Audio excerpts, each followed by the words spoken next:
225 laps at our first short track of the season. Welcome to the last great Coliseum. It is going to be a wild race tonight. Good evening, guys. I am Eliza Bethel alongside Pete Ruzick. How you doing, Pete? Eliza, I'm all right. Hope you are. These guys, they have been putting every bit of practice time to the test. It's got a whole lot of sketchy race cars, but it's gonna be a phenomenal night. I'm ready for it. How about you? I'm ready for it, but yeah, as you said, it is just very, very loose conditions. We talked about last week how iRacing changed their setups and changed how the Xfinity runs, and I'll tell you what, they are making it quite challenging for these drivers making it around here tonight. Bristol, I can tell you, had a lot of grip a couple of weeks ago, and then they made their changes. Very slippery, very difficult to save coming off the exit. You're going to see a lot of these guys just fishtail coming out of the exit, especially on these cold tires. We'll see how it goes in qualifying. But Hunter Johnson, he is out here tonight. His first appearance this season. He won here last season and the Cup Series. Savage, thank you so much for the sub. I appreciate it. Hope you guys are doing well. David, Chloe, thank you guys so much for tuning in. I appreciate it. Yeah, Elijah, well, while we were talking about last season versus this season, cautions last season, and what we might come to expect out of tonight's race, last season was still under the next gen. These cars are traditionally looser than the next gens, and definitely looser than the trucks. So it's going to be an interesting show. These guys are, I have no doubt in my mind, these guys are up to the task, up to the challenge. Not only are they going to be racing challenged by a very, very loose race course, but they're going to have 30 plus guys out there on track with them all night long. 225 laps coming our way. And man, it's them behind the wheel. It's going to be a great show. Yeah, it's going to be crazy, and I can tell you the times are already faster than what we saw in practice. The sun is coming down, so that is going to allow these guys a little more grip. I'm hoping a lot more for the race that's ahead. But from what we saw before, we had low 15s. We're already in the high 14s with Riley Rosenbrook leading the field in time. So we'll see if he can stick with this pole for Bristol. It's going to be exciting. I think we're going to see a few cautions tonight, but stage-wise, we'll have to talk about that in a second. But these guys, still a few are qualifying, and we have Justin out there on the track. Chuck Cody, Justin qualified third just now with a 1494, so we do have 3 drivers in the 14s. Absolutely. Looking at the 50 right now of John Honeycutt. He's got his Sunbelt Camaro, all kinds of slideways, and back up the track. Didn't hit anything, so he'll be able to go ahead and hit that reset button and get another attempt. I don't think he took a flag. Yeah, good to see if he can get that lap out there, but he's got a 15:23, so he must have put down some type of time there, so not sure he can do anything else with that. Chapman, this is not on YouTube, but the replay will go out on YouTube. It is not out there currently, though. Brody Falliker, he is out on track. Dylan C. Rob, these guys have yet to make a lap. Jeff No just made on the board a P11 so far. Hunter Johnson moves all the way up to pole position. This is the guy who won this race last season. So he's looking to make another appearance in victory lane tonight. Yeah, I tell you what, Hunter Johnson, he's actually a real wheelman too. He's not just here on iRacing. He is one that actually races in real life. So hopefully, I don't want to say hopefully making it think I'm pulling for one certain individual, but maybe he can go back to back. It would be nice to see. I think if anybody can, it'll be him. Absolutely. We have James Holter out here too. He also qualified at P2. So now we are up to 5 drivers in the 14. So great to see out here. And there's only a couple of more that are still out on track. Jose Ruiz coming to a finish in his qualifying efforts. P18 for him, and Steven Maggio, who was very, very fast last race. He's out here currently P23. We'll see if he can improve on that time if he still has another lap to go. Yeah, the HenderCars.com number 51 looking pretty good, really running that high side. No real big movements from behind the wheel, just keeping that thing wound up as much as possible. And so far, it looks pretty good. Actually looked really, really stable off of the corner. Still 23rd. And just as I say that, I think I might have jinxed the guy because he just spun out at the entrance to pit road. Yeah, unfortunately, you're going to see a lot of this tonight. It's just extremely loose coming off those exits, and there's not much for saving this. I mean, it's very difficult. Once it goes, it gives you no reference as that it's going to slip and slide from you. So once you're done, you're done. But looks like qualifying has finished. These guys will go to the warm-up, and as they do, I want to get these race analysis up, and we'll check out what we're going to find out tonight here at Bristol. We're going to have 225 laps, you guys. It's going to be here at the last great Coliseum. It's going to be wild.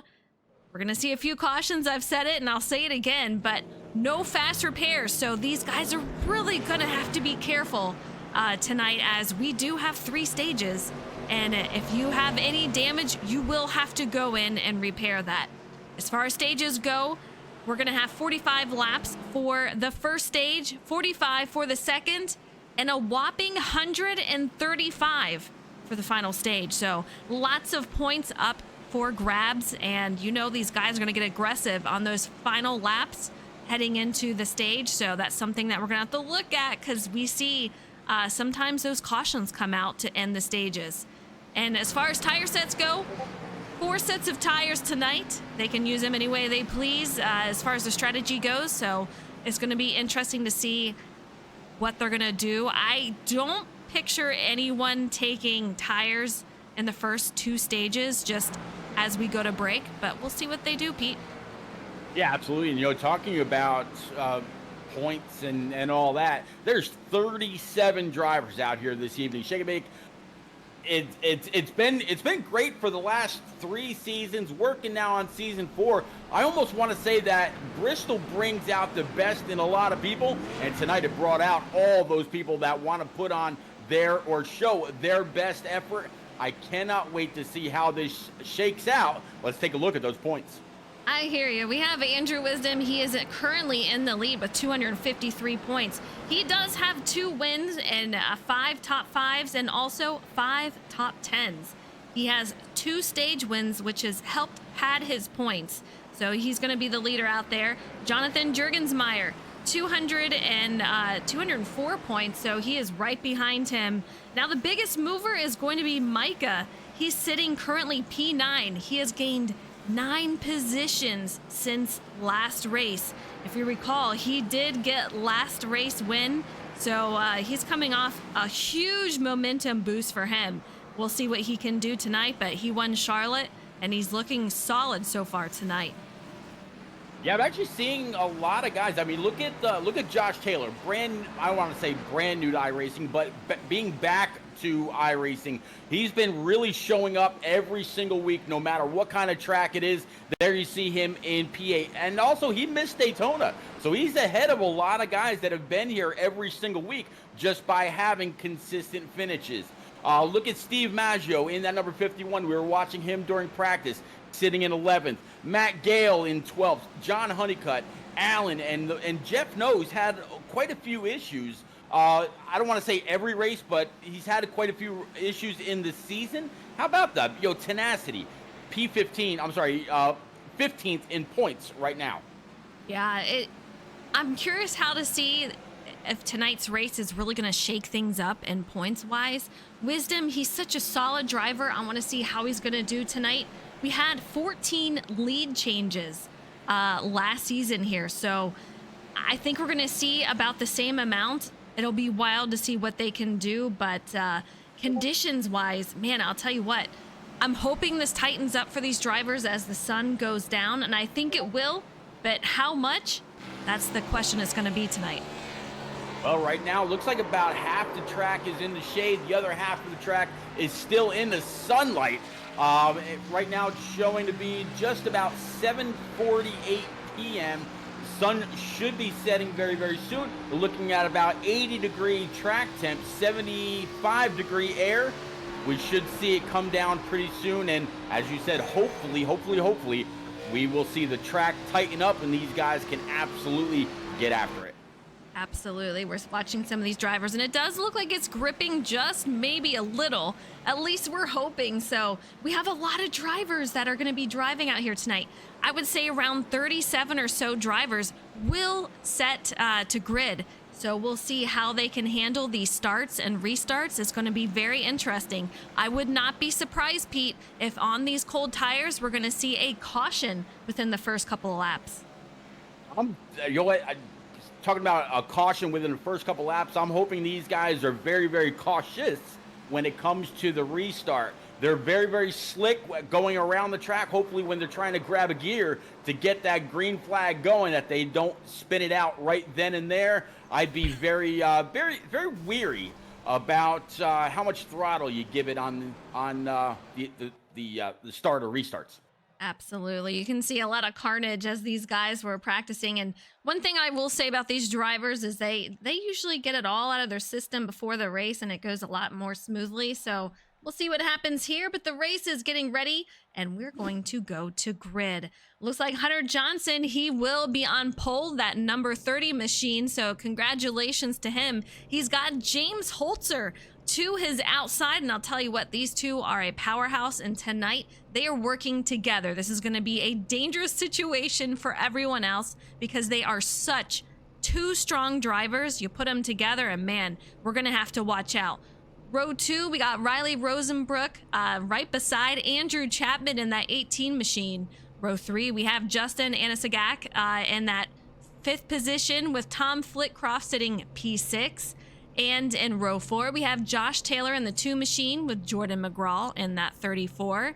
And in row 5, we have Chris Karch sitting in that 40 machine with Jonathan Jurgensmeyer to his outside. Cody Paliker is going to line up P11 in his number 42 with Micah Allard in his 61 to round out row 6 for the top 12. 13th is going to be Jeff No in that number 14 with Andrew Wisdom in the 1, last season's champ and the current points leader, sitting 14th. 15th, Forrest Smith in the 81 with Brendan Book in the 5 to his outside. 17th is going to be Jimmy Cocker in the 11 with Jose Ruiz in the 23 18th. And to round out the top 10 rows, John Honeycutt in the 50 with Luke Allen to his outside. And 21st, we have Francis Hamilton with Chuck Cody to his outside. 23rd, we have Stephen Maggio, while in 24th, we have Philip Bridgman.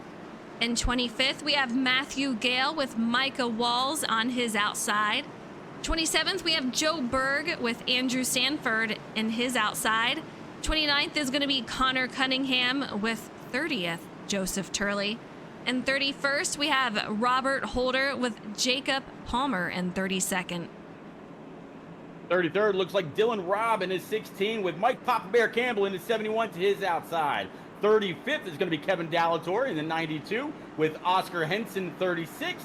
37th, last but not least, P.J. O'Leary. Big welcome back to him in the 33rd position. Eliza, 37 Shake and Bake iRacing Xfinity Series drivers ready to tackle the last great Coliseum. Let's get ready to go green. Yeah, it's going to be a wild one for sure. And you can see these guys getting prepared, getting right on top of each other to make this start here. So we'll see how it goes, but we're getting ready to go. And off they go down past the start-finish line. These drivers, take a look at this. All 37 of them. How about that? Yeah, and I tell you, it's all kinds of sketchiness, but through 1 and 2, and here we go, come to complete the first lap. We're caution free. Eliza, we're on a good roll. We are on a good roll, and I don't want to jinx it, but the top 4 drivers single file line, and then once you get past that, these drivers look like they're going 2, and then you have single file, then back to 2 wide, which is going to be a little sketchy as you see them trying to keep their car straight. Yeah, looking back through mid-pack, all kinds of hornet's nest racing going on as we look like 31's going to go ahead and lose it up on the high side. Caution number 1's going to fly. Chuck Cody, it looks like that was definitely him involved. Let's see if we can't find out where he is currently. He's going to fall back to 36. Let's have a look, see what happened here. Just gets a nudge from behind from that 51 machine, and he spins. No one else involved, unfortunately. It's going to cost him several spots on that one, but a simple incident right there, and just not a lot of checkup behind him, unfortunately. Yeah, it might have been an issue where the guy behind didn't realize that he was going to have such a big run, of that he was getting back in the throttle sooner than the 31 felt comfortable enough to do on his part.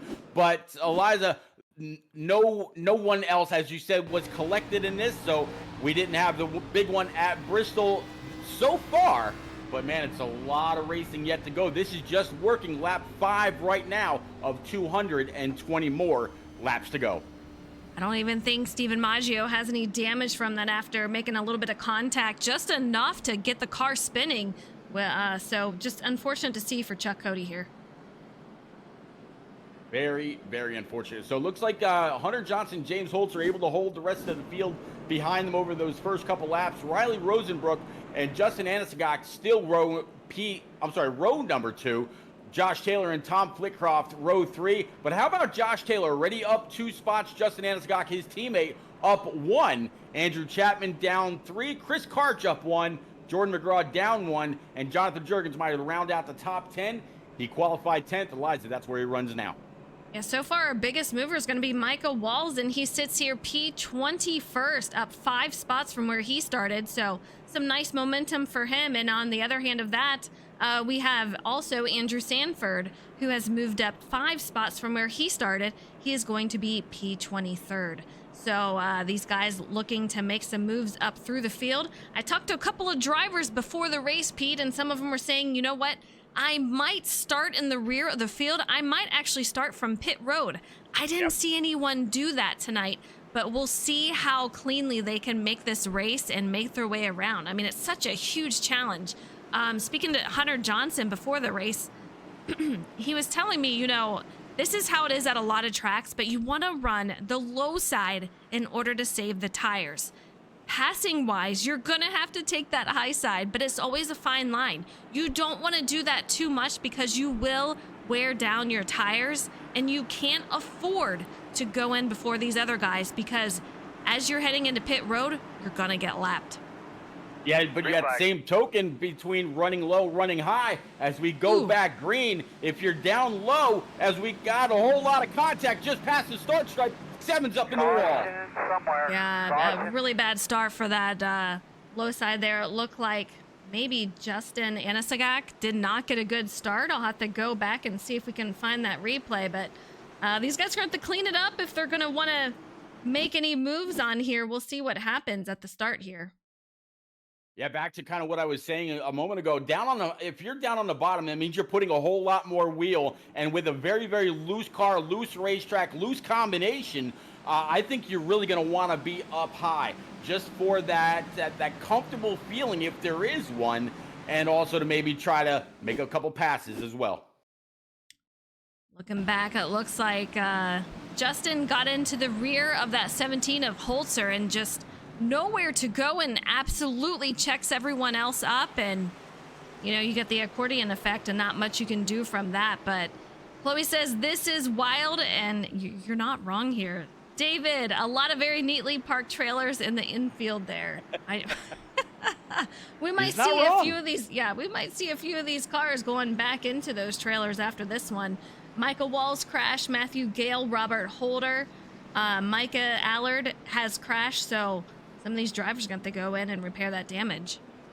Yeah, you're talking about Micah Allard after his win last week with a whole lot of momentum. He's definitely going to want to try to get out there as soon as possible. If we do have a decent amount or more cautions than we want You might actually have a chance to, get back on the lead lap and be in contention when it all counts later on. Working lap 11 now as the control car just came on past the start stripe.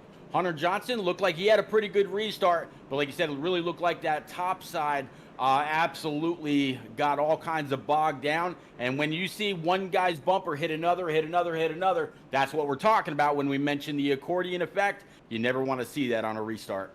Here you can see James Holter. He is on pit lane trying to get that damage repaired. There was quite a bit of damage, Pete, for what I thought was a smaller hit, but indeed he had to go in and get that damage fixed. It's going to take him a little bit there. Hunter Johnson will lead us back to green with Riley Rosenbrook. He's going to be beside him. Josh Taylor third, Justin Anisagak in fourth. Andrew Chapman is going to round out the top five with Jordan McGraw taking a look on into that top five, sitting P6. Yeah, Andrew Wisdom, our two-time champ right now, he's up 7 spots so far, sitting in P7. We'll have to see if those double sevens lead to another win a little bit later on. If he could be patient enough to just tackle the track first and worry about the competition later, let the tires come in. Lights atop the pace car are out, Eliza, getting ready to go back green. Going into turns 3 and 4. Off the corner, we're going to go. Green flags coming back out. Let's go. Here we go. Try number 2 or 3. I can't even keep track, but these guys already splitting up as these restarts are just pretty hard on the cars. We warned you guys that you may have some tire spin. These colder tires are just not forgiving, so they really have to do a lot of throttle control, feather it lightly, make sure that they keep this car straight. And I can tell you, that is a difficult thing to accomplish. Oh, absolutely, especially with a very, very loose race car. Darrell Waltrip used to say back in the day, when you're racing on a loose track, you really got to feather that throttle pedal. Squeeze the pedal like it's got an egg under the pedal. Don't break the egg. But, man, some of these guys, they've had a little bit harder of a time than others. Whoever triumphs tonight, Eliza, will have absolutely earned it. Absolutely. Hunter Johnson still leading the field. He's got Justin Anisagak directly behind him. He's gained 3 spots from where he started. Meanwhile, Josh Taylor, he's got a nice crew behind him, and that's going to include Tom Flitcroft, Brendan Book, and Jordan McGraw. Andrew Wisdom is currently sitting P7th with Chris Karch doing a great job out here so far. He has just joined iRacing not too long ago, and he's looking pretty solid. Yeah, not only solid, the man just went shake and bake purple, posting a time of 15:32. So Chris Karch, the guy that just moved on up to 7th spot, the fastest man in Bristol so far. Absolutely. Let's take a look at these guys. Top 10 is going to round out with Jonathan Jurgensmeyer. And what a move. He takes it down low to try to get around that 18. But I'll tell you what, he's going to have a difficult time. You can see just how quickly his car goes up the track. He has to maintain that down there. But the 18 most likely will get that momentum if he can play it right. Kerblam King, I see you out there. Hope you are doing good. These guys were at Bristol. It's a wild one tonight. Absolute double O. He was able to make the pass on the bottom. 18th decided, you know what, I'm going to go ahead and try that, as the double O was able to move on up, take P9. Now Michael Walls in that 28, who found many different ways to go all kinds of slideways and backways and forwards and whatnot in practice. So far, the guy he's up 16 spots. So it looks like all that practice that Michael was making is starting to pay off. He's doing a fantastic job. I mean, as you said, we saw him struggle a little bit in practice, and we've talked about it. I think these guys really push the limits to see what they can and cannot get away with. But we do have another caution out here, and it looks like Chuck Cody involved once again, along with a couple other cars, but it looks like he was able to get it woed up before he made any contact. But let's see if we can find out what happened. A huge shout out to our race control, Brian Pizzakemi, and hopefully Thomas Harmon is joining him out there. But they're going to have a busy night tonight, fellas. They do have a very, very busy night. Yeah, it looks like Chuck Cody and possibly Riley Rosenbrook, depending on how the replay shows. But 31 looks like he might have a little bit of damage on the front end. Not a whole lot on the back. Actually, I take that back. The left rear looks like it's had his better days, but he's able to keep it off the inside wall. Oh, just then, not quite sure what happened as he backed into traffic. Great job by Riley to avoid that, and he's up and running once again. But looks like Chuck Cody had some previous damage from the last incident he was involved in, so I'm kind of curious if he will go in and repair that damage. But a tough night for Chuck Cody so far. That's going to be incident number 2 for him.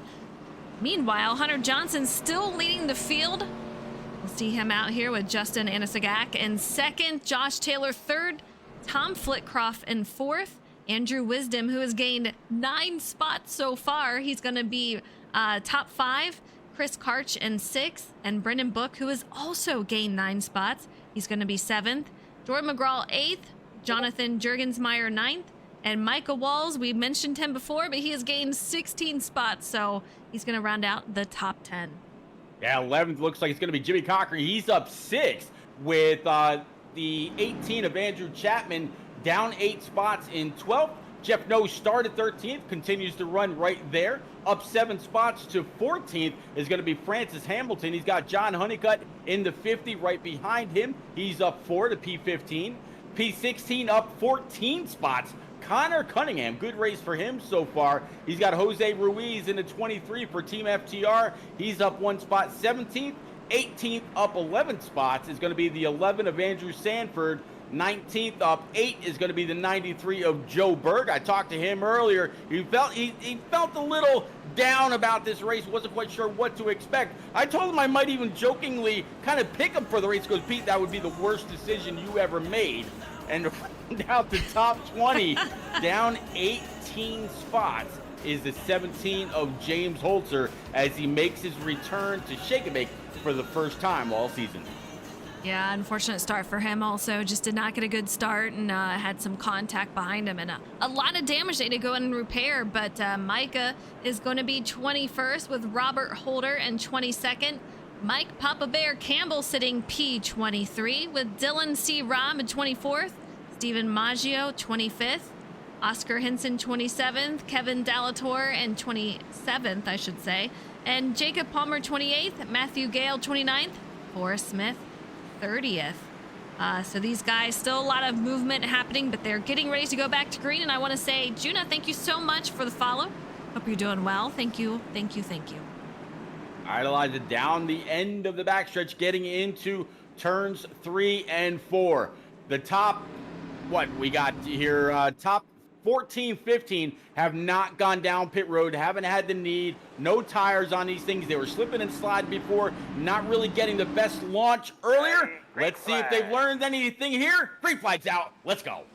Here they go once again. We'll see how they go. But man, that is a lot of cars out there, and I can tell you some shenanigans can happen, and they will.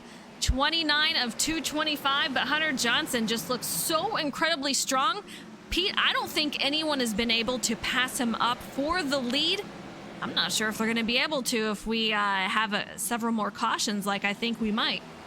Well, Justin Anscock, so far, as you just mentioned, restarted there, P2. He's already up 3 spots. So Justin, he's been able to get most of it under green, except for that little issue with the restart a few cautions ago. And he's got his teammate and Josh Taylor right behind. But Elijah, you were talking about Hunter Johnson. The man just went shake and bake purple. 15-10 goes to 30. You think he's relaxing any bit? I don't think so. He loves this combination. He loves this track, and he does have real life experience. So he knows what he's doing out here, and he can definitely push the boundaries of this vehicle. And we're seeing that here tonight. He knows what the car needs, what it wants, and he's giving it out all he can out on the track. He's doing a fantastic job. Lap 33 of 225. You can see Justin doing a great job trying to keep up with him. We'll see if he can't close that gap some, but I see it just increasing a tiny bit every lap. All right, so it looks like the top 10, top 11 right now are all single file. It looks like it goes all the way back to Jurgensmeyer in P9. Andrew Chapman And then you've got the 11 of Jimmy Cocker behind him. You got Francis Hamilton in the 48. The 17 of Holzer trying to charge his way back up as he goes way low. 48 gets a little loose up on the high side. And here comes the 3 of Connor Cunningham. Yeah, this is where it can get kind of tricky. You got guys like James Holzer, who is just incredibly fast. He's got to make his way through traffic, and sometimes that can get a little disastrous, as you know, they are a lot faster and know how to handle the car, and you can just see him getting completely sideways out here, and he's still on the move. But what's it going to take in order to get back up to the front? You can see he's got a lot to handle in this car. I tell you what, he's got 4 brand new Eagle Feel Goods also. He has been charging the corners on the bottom. He's been able to get by a few people, but he's caught up to the 11 now. And he hasn't really been able to make much of a move on that Hokies machine. We'll have to see what he's capable of, as he's got Andrew Chapman in front of him as well. 17 switches it up, goes to the high side. Connor Cunningham down low, going to slot in right behind the 17. Let's take a look at these drivers starting to spread out just a little bit. This is currently sitting P9 for Andrew Chapman, down 5 spots, but we'll see him try to make that up. But he's got a little bit of space between him and Micah Walls. He has gained 18 spots, so whatever he is doing here, he's doing a great job and making up some positions. We saw him struggle in practice, but out here on track, he definitely knows what he needs to do. Yeah, he just went around Jordan McGraw in that Team FTR number 34 Sega machine. Now he's going around the outside of the 7 as well. That's not a battle for a position, as the 7 is already a lap down. He's ready to crack that top 5. The 5 of Brendan Book is next. Hunter Johnson still in the lead here. He's got some company, though. A lot of traffic up ahead. The 31, we have Jacob Palmer getting spun out, nowhere he could go. I mean, just a little bit of contact behind, and that's going to bring out the next yellow of the night on lap 43. Yeah, I think maybe the 31 was about to be forced 3 wide, didn't want to commit to that, knew that it was just not in the cards for him. Checked up at the very last moment, came up across the left side of Jacob Palmer. Caution is out. Caution is out, and I do believe that will be stage 1. 225 laps, Chloe. It's a short track. It goes by fast, especially if you don't have all the cautions out here. But our 4th caution will be the stage in, so I have a feeling you're going to see a lot of these drivers come in. We do have 4 tires available for these drivers. Let's see what they do next. Well, looks like so far Hunter Johnson in that number 30 is stayed out right behind the pace car, so he's going to gain max points. Justin Anscock will be 2nd. Andrew Wisdom, Tom Flickroft, as I take that back, make sure that I'm looking at the right thing. Yes, some of the guys behind Hunter decided they were going to go down pit road. Michael Walls stayed out in the 28, so he's going to gain a whole bunch more. Hunter Johnson staying out, Eliza. Did you see that coming, or is this a mistake on his part? Man, I want to say he's going to go in this time around, but at that point, he's losing so many spots, so it's got to be a mistake. I don't know. It's Hunter Johnson. He's got real life experience. He knows better than I do, so maybe he's got some grand scheme coming up here. But man, I'm surprised, Pete. I really thought he would have gone in. Matt, maybe he thinks clean air is the way to be. Doesn't want to be stuck back in that traffic, back in the hornet's nest where anything usually can and will happen. He's got the 28, like I just said, 28. He hasn't pit yet, neither has Robert Holder or Steven Maggio. So the first guy on somewhat newer tires is going to be Matt Gale. He pit on lap 25. Everybody else behind him just came down on the stage break. So there's some very, very fast, fresh rubber coming up behind. Eliza, the only thing that just came to me that goes in Hunter Johnson's favor, he's not out there on freshies. He knows what those tires were just like under that run. He'll have to just try to hold them off, but he's not going to be as loose as everybody behind him on 4 brand new Eagle Feel Goods. Yeah, our first 4 drivers are going to be out here on older lap tires.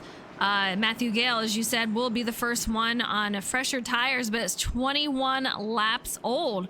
Justin Anasagak, he's going to be on the freshest tire, sitting P6. So It's going to be very interesting. We have so many drivers doing different strategies right now as we head into stage 2. So I'm kind of curious, how will Justin get a restart out here on these cold tires? And how is Hunter going to do as he's going to be under attack by everyone else behind him?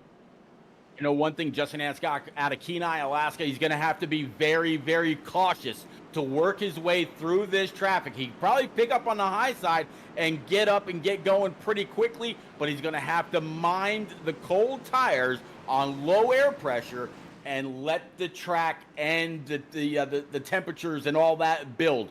Don't be too aggressive, too fast. He's got the one of Andrew Wisdom. He knows how to handle any kind of track at any given time pretty fast. Tom Flitcroft, he's down 2, sitting P8. Brendan Book came out 9th, and Jordan McGraw able to crack the top 10, sitting 10th. Back to green flag. Let's go.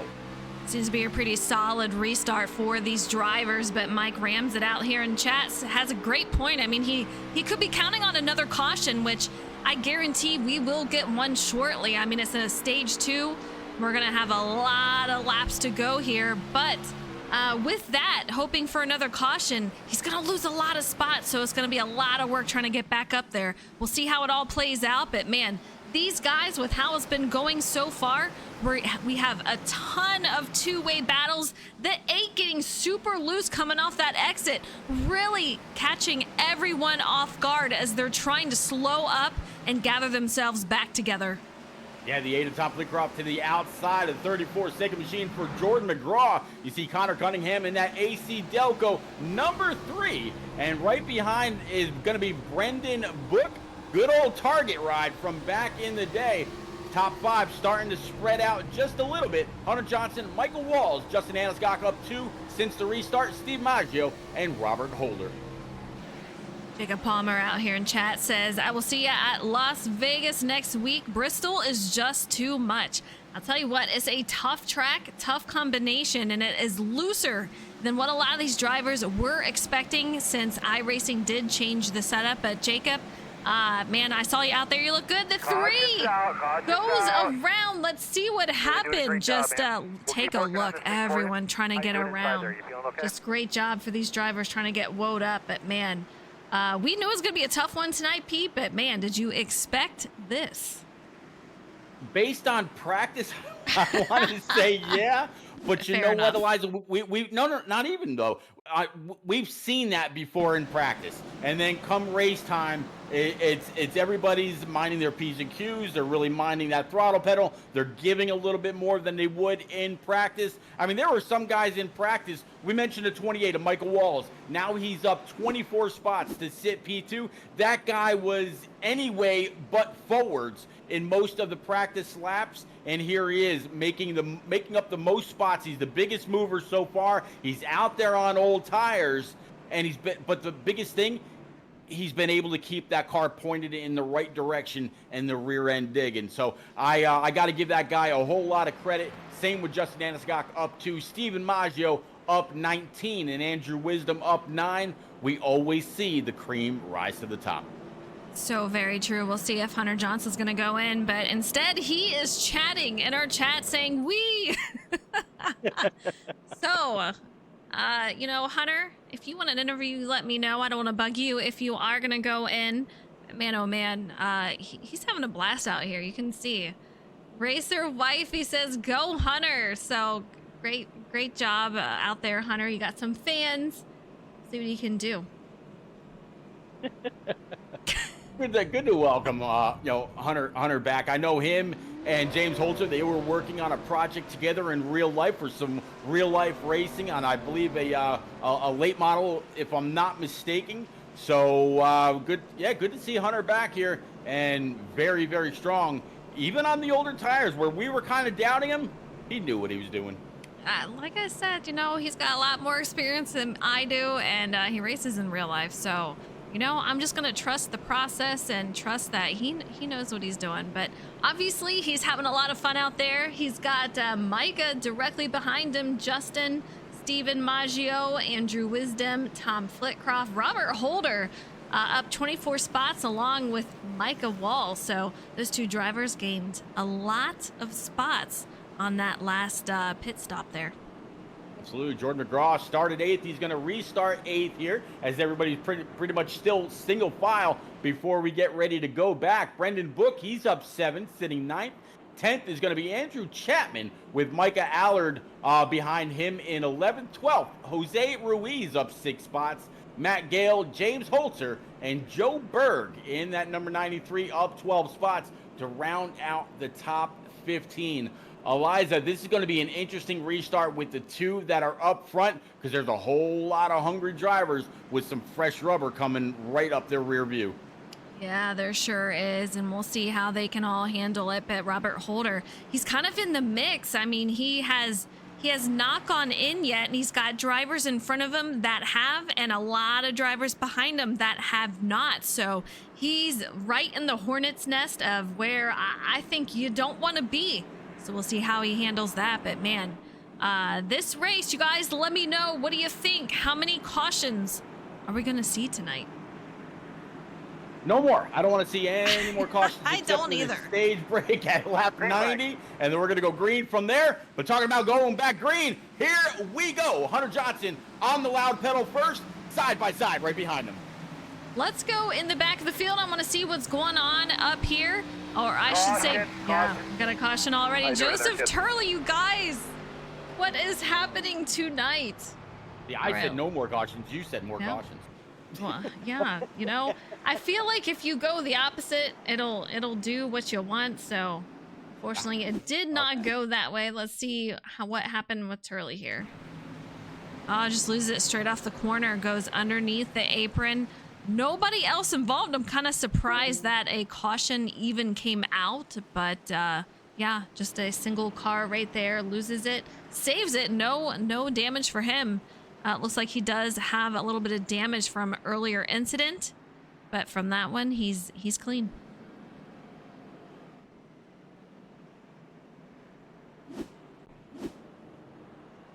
Hunter Johnson still in the lead here. I'm not sure if we're going to see anyone in the next several laps take it over. I mean, these cautions are coming pretty often here. So lap 62 of 225, we still have a ton of racing left to do. We'll see what happens.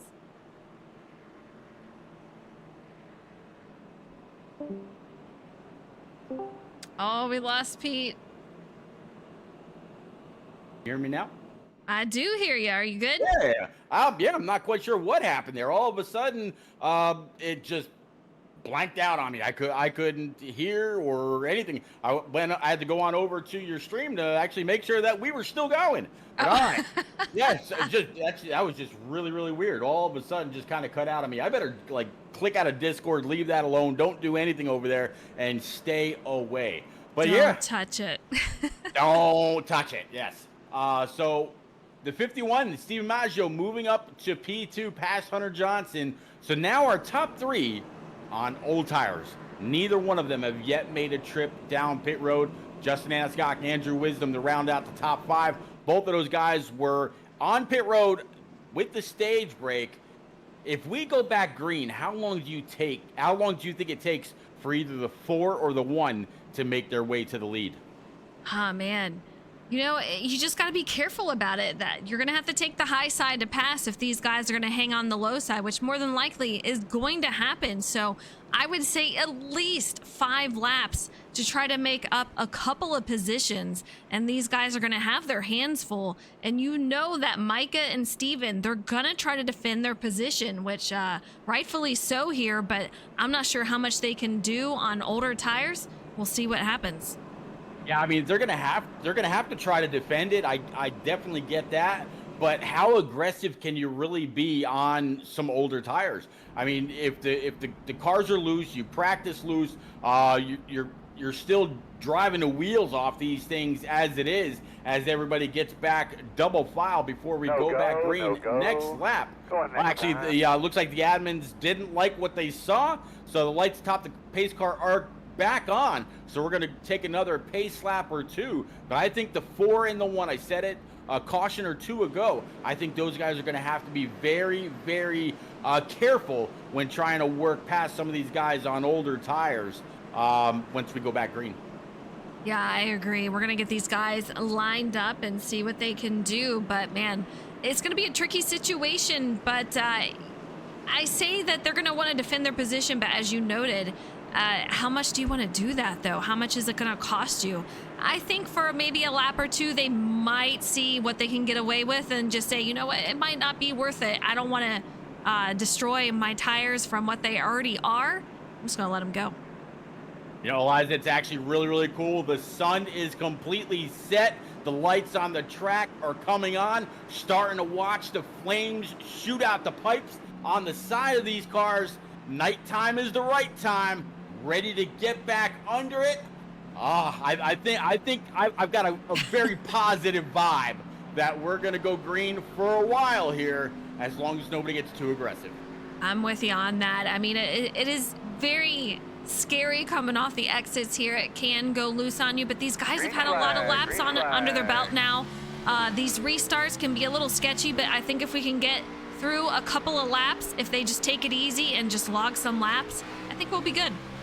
Just like we saw before, logged some laps, got all kinds of single file, and everybody was just able to get around and mind the traffic as they caught up to it. Right now, side by side, 2 by 2, behind our leader, as it's been for quite a while. 28 kind of crowding the 51 up by the outside wall. Andrew Wisdom doing the same thing with the 4. The 8 of Tom Flitcroft right now sitting P6 right where he qualified after an issue earlier. Tom looking pretty good. Sitting on board, Micah, he won last week's race at Charlotte, and you can see him just hugging that bottom, and you can hear the tires just squealing, saying, you know what? I have to turn, but man, oh man, the tire wear is a thing. You can see up ahead, it's going to be Micah Walls. He's going to get loose, loses a couple of spots, but he's still hanging on. Meanwhile, Hunter Johnson, you can see that gap that is starting to appear up there.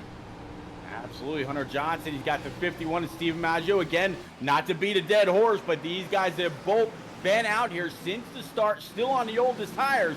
That 4, that Red Bull machine, gonna try to get on up there. Talking about Justin Aniscock has our champion right behind, and then the 28 of Michael Walls, who Jacob Palmer called out a little bit, says, look who's in the Ford RSS, number 28. Yeah, these guys, single file line, so you just got to be very patient with each other and a lot of communication. If you think that you're faster, just say, hey, you know, can you let me by right now? And as a driver, you can decide, yes, I will, or you can just defend it and try to go for that position. But Hunter, he is starting to get away, and the more that these drivers battle, the quicker he's going to get away. You can see Justin on that inside of Steven Maggio, and Justin loses it into the inside wall. No contact with anyone. That's going to cost him a lot of spots. And as I say that, Jordan McGraw is going to get into the side of him. Not quite sure what happened there with Jordan, but I would assume he probably got loose too. Yeah, I think Jordan might have got a little loose under brake. The 4 really wanted that second position, as they're still beating and banging a little bit between the 31 and the 8, trying to grab a gear, get up and get going. But the 4 couldn't open up the wheel to really get aggressive off the corner. The 51 had the outside line. He was right to do that. It's just very, very unfortunate that all that happened when it did. Very slight contact between Jordan McGraw and the 4 of Justin Aniscock. Yeah, we also had Tom Flitcroft, who lost it off the corner and had his own spin at the same time. So very interesting to see how many cars just unable to hold it coming off the exit at the same exact time. It's very difficult, and it just goes to show you how much it is. Lap 77 of 225 is going to be a long night tonight. See our leader, Hunter Johnson, he's going on in. Yeah, it looks like Steven Maggio is going to come with him. So is a few others. So it looks like Andrew Wisdom staying out. He will be our new leader. Not quite sure where the 4 of Justin Aniscock is going to go ahead and line up. We'll have to see how iRacing sets them in. But right now, the 4 is right behind the pace car. Not quite sure where he's supposed to be, though.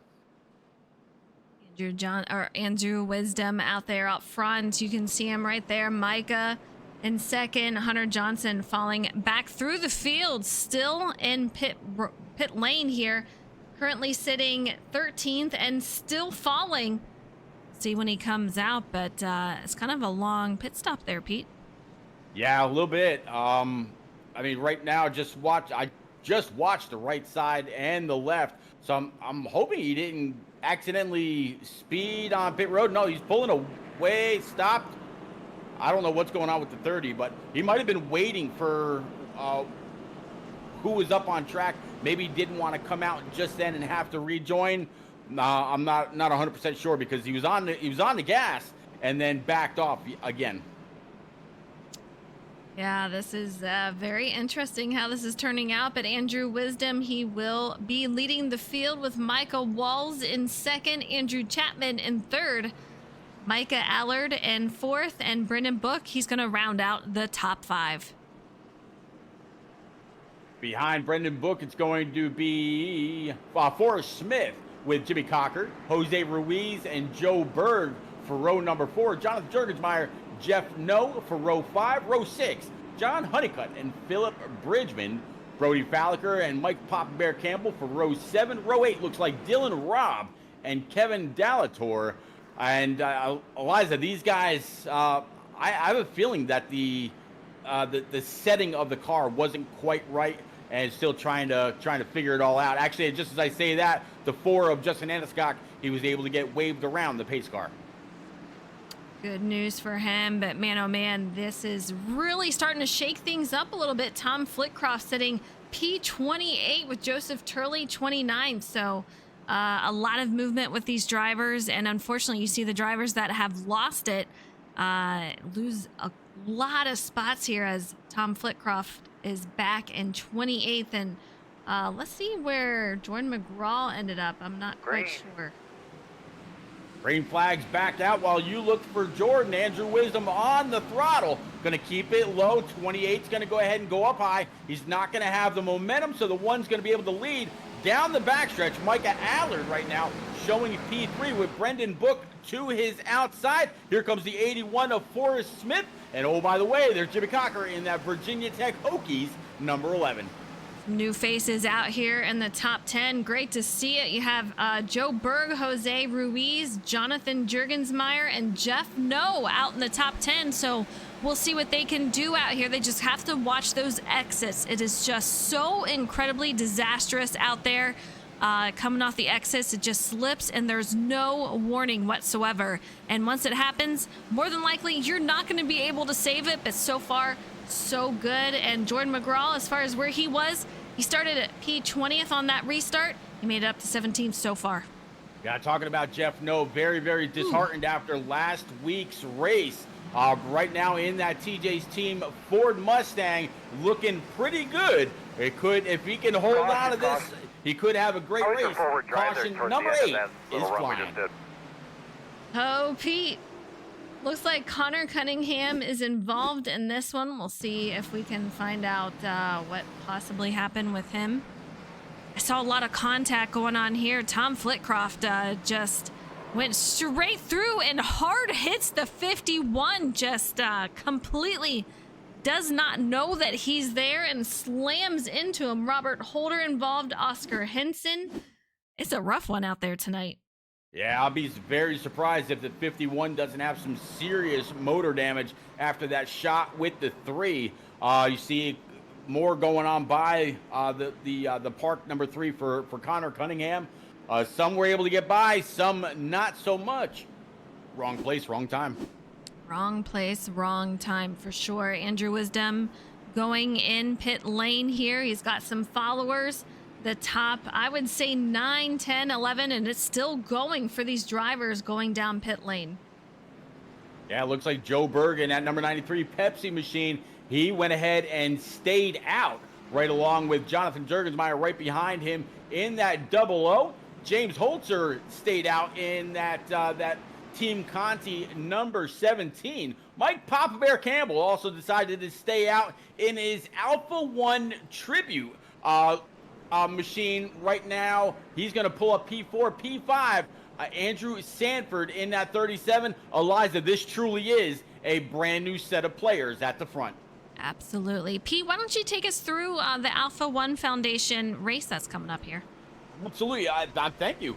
Yeah, Mike Allen, who's out there in Chad Hole Ramset, he actually struggles with this disease. He's had it his entire life. It attacks the respiratory system for the most part. And on October the 5th, there's going to be a full length race at Talladega in these Xfinity cars. It is $10 per driver, teams of 4. Everybody in the team has to drive. You can race by yourself if you want to, or if you just want to have one other. I'll actually be co-piloting that machine that Mike Pop Bear Campbell is driving this evening for that race. And throughout the race and afterwards, there's going to be all kinds of swag given away. There's going to be cups, and there's going to be hoodies. There's going to be die cast. There's going to be all kinds of things to give away. I cannot wait for that race. It's for a great cause. They had one last year. I think you partly streamed it. So did Atlanta Racing at the time. I think Rick James also carried a little bit. I was fortunate enough to co-pilot a race with Mike Kinsley when he was still on iRacing. So definitely looking forward to it. It's going to be a great race, again, for a great cause. It's a full-length race at Talladega. It's the endurance side of it is going to be it's going to be a lot of fun. I don't think I've ever ran a full race at any of these tracks ever before. Why not Dega? Yeah, that's going to be a lot of fun and for a great cause. But man, oh man, you guys are going to be all over the strategy and just making those moves. It's so fun to draft and just feel the momentum as you're going side by side and trying to get your way to the front. It's just a ton of fun, and you can't go wrong with what it's for. Green flag. You're 100% right. As we go back green, Joe Berg is the leader, and he definitely got a little bit of a loose start. Ends up on the apron to get back under green. James Holzer absolutely hunting just underneath them, completely throws it in. 93 is going to be able to hold most of his ground up on the high side. It was a drag race to the line, but Holzer led that lap. 2 by 2 all the way through, and as you said, Holzer is up there, made his way back through the field past Joe Berg, who was leading at the restart here, but man, oh man, they are too wide all the way through this entire field. Just absolutely insane. You can tell that things are just really heating up here, and man, James Holzer out in the front. Let's see where Hunter Johnson is. Up in third, Pete. I'm kind of surprised, but hey, he's up here and he's ready to take back that lead from Hunter Johnson. Yeah, he's got a very fast car. It's definitely going to be a great competition for James Holzer. Holzer was last on pit road, lap 77, right when Hunter Johnson went in. So both of those guys really able to rock it on up, take the spot back.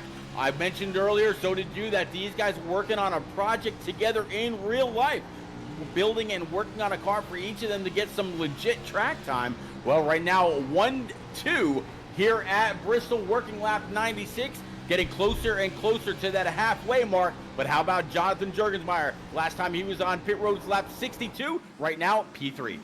Yeah, he's P3 directly behind Hunter Johnson, who is just on attack for James Holzer. Once that position, looks like he's gonna try to make a move down low. Didn't have enough, so not gonna do that just yet. But I'll tell you what, you guys, we are on stage 2. That last caution was going to be over for stage 2. So here we are. We're at the start of it, and these guys are off and running. But man, Hunter Johnson, James Holzer, I'm kind of curious, Pete. Are they going to battle for the lead, and how long is that battle going to last? We have tires to worry about here. Oh, right now this battle is kind of mano-a-mano. The double O of Jurgensmeyer, he has not been able to pull up to the back bumper of the 30. So I think the 30 and the 17 of Holzer, they just kind of ride nose to tail. Each of them know exactly what they got, what they're capable of. They've raced each other for years or 4 seasons here in Shake and Bake. Again, this is season 4. This is nothing new between these two. But I tell you what is new, Eliza, if you go back to about P10, P11, we are mostly single file to at least the 34 of Jordan McGraw. Behind him, you see the 14 and 23. I think that's our first side-by-side battle. Yeah, Jose Ruiz has not had a lot of luck this season. He has gotten ran over and just involved in a couple of incidents here. So I'm hoping that Bristol can be a good race for him and a couple of others that have had this same instances this season. But I can tell you, I say that, but it has been a very clean season overall. Tonight is just a wild race, and since iRacing has brought on those changes, it's just so incredibly loose. These drivers are handling it overall really, really well. Cooter Gaiman says it was fun running. Thank you for allowing me to run. Hate I got taken out in someone else's mess. Man, is Bristol, I'll tell you what, is close quarters. Somebody wrecks, you're more than likely gonna run into it unless everyone behind you knows exactly what is going on where. It's just a tough track overall. Yeah, sometimes when you're looking for that smoke to hit the brakes, if you don't have a spot or yelling, yo, caution's out or stay high, stay low, you don't know where to go. So it's like Eliza just said, it's Bristol. What more can you say? What else is there to say? What more can, yeah, it's right? Bristol, baby. Hunter Johnson just all over putting the pressure on James Holzer there, along with Jonathan Jurgensmeyer. These two just saying, you know what, I'm here. Let me at him. And we have some lapped cars that are up on the track here. It's going to get very, very interesting. But man, these guys are just so incredibly close. I'm just waiting to see when this is going to go too wide for the lead, because I don't think Hunter is going to be patient much longer. You know, I got to give the 88 of Oscar Henson a big congrats. Great job, able to keep that machine up on the high side, not get into the wall, possibly bounce off and cause a caution, as it looks like we will have a battle here for P2. Double O up on the high side, not quite able to get that momentum up and off, but he wants that spot from the 30. He's definitely trying, and you can hear those tires just absolutely squealing as he's trying to hold on to it. But man, so incredibly sketchy. Racer Wreck, I see it out there, is Bristol, baby. It's crazy. It is absolutely crazy. But these guys have a huge hill to climb as far as handling goes. The sun is not completely down just yet. We're waiting for the grip to start for this track. I think it's happened a little bit, but not much. Well, I'll tell you what, as these guys are now in this green flag bit of racing, and I'm not trying to jinx this, Eliza. I was looking at the track temp before. It was down to about 76 degrees. With these guys back up to full song, lap after lap, it's starting to build some heat in the track. It's back up to 80 degrees, air temp down to 73. So if these guys do have another caution, which I don't want to see as we work lap 113, coming to lap 114, it's looking pretty green right now. Looking pretty green, and we have Luke Allen directly in front of our leaders. He's going to take it down low. James Holzer up high, and it's going to go too wide, almost 3, it looks like, as these guys are trying to make their way past traffic. Goes 3 wide. They go through just fine, but man, oh man, I can imagine that would be a scary situation. Luke Allen did a great job of getting these guys through. Absolutely. I don't know if Holzer did that on purpose, using the 7 of Luke Allen as a pick or not, but that pushed Hunter Johnson from P2 back to P4. He got passed by the 00 of Jurgensmeyer, and now the 28 of Michael Walls able to take over P3. You know, if I had the choice, I would absolutely make them work for it and try to have them battle for the spots and perhaps lose a few. So if James Holzer did indeed do that, it's a great move on his part. If I can, I'm always going to use lap traffic to my benefit and to someone else's, lose a couple of spots there. Yeah, Andrew Chapman in that number 18 machine involved in a little bit of an issue earlier. I don't believe that was of his own doing. Right now finds himself in P6, right up the back bumper of the 1 of Andrew Wisdom. And then Micah Allard, right now, he's trying to come on up here to be part of this battle as well. Micah, after the win last week, had a little bit of an issue earlier. He's right back in the mix also. Lap 119 of 225, so still a ton of racing left, and a huge issue up front here. It looks like an explosion of cars. Jonathan Jurgensmeyer, Michael Walls involved here. Let's take a look and see if we can find out what exactly happened. Oh boy. That was a tough one, Pete. That was a hard shot. Very hard shot. See if we can't back that up a bit. See Jonathan Jurgensmeyer on that high side in that double O, and the 28 down low. He's getting a little nudge from Hunter Johnson, and just they connect at the side panel there, and just not much you can do. But man, oh man, a couple of cars up in the air as they're making their way through. Yeah, I really think that's just a racing incident. I don't think that's really going to be anybody's fault. Kind of the same real estate. Very, very unfortunate. Some very fast cars caught up in that. Holzer able to get by. 30 also, the one, he's got no hood left. So the one of Andrew Wisdom just kind of minding his P's and Q's, sitting there inside the top 5. He's going to have a pretty lengthy repair. Absolutely. A lot of these guys going in, I'd say the top 20 so far, and they are still making their way on in. You see the 33 staying out and a couple other drivers, the 97. But most of the field will be going in as we head into the final parts of this race. And we still have about 100 laps to go, Pete.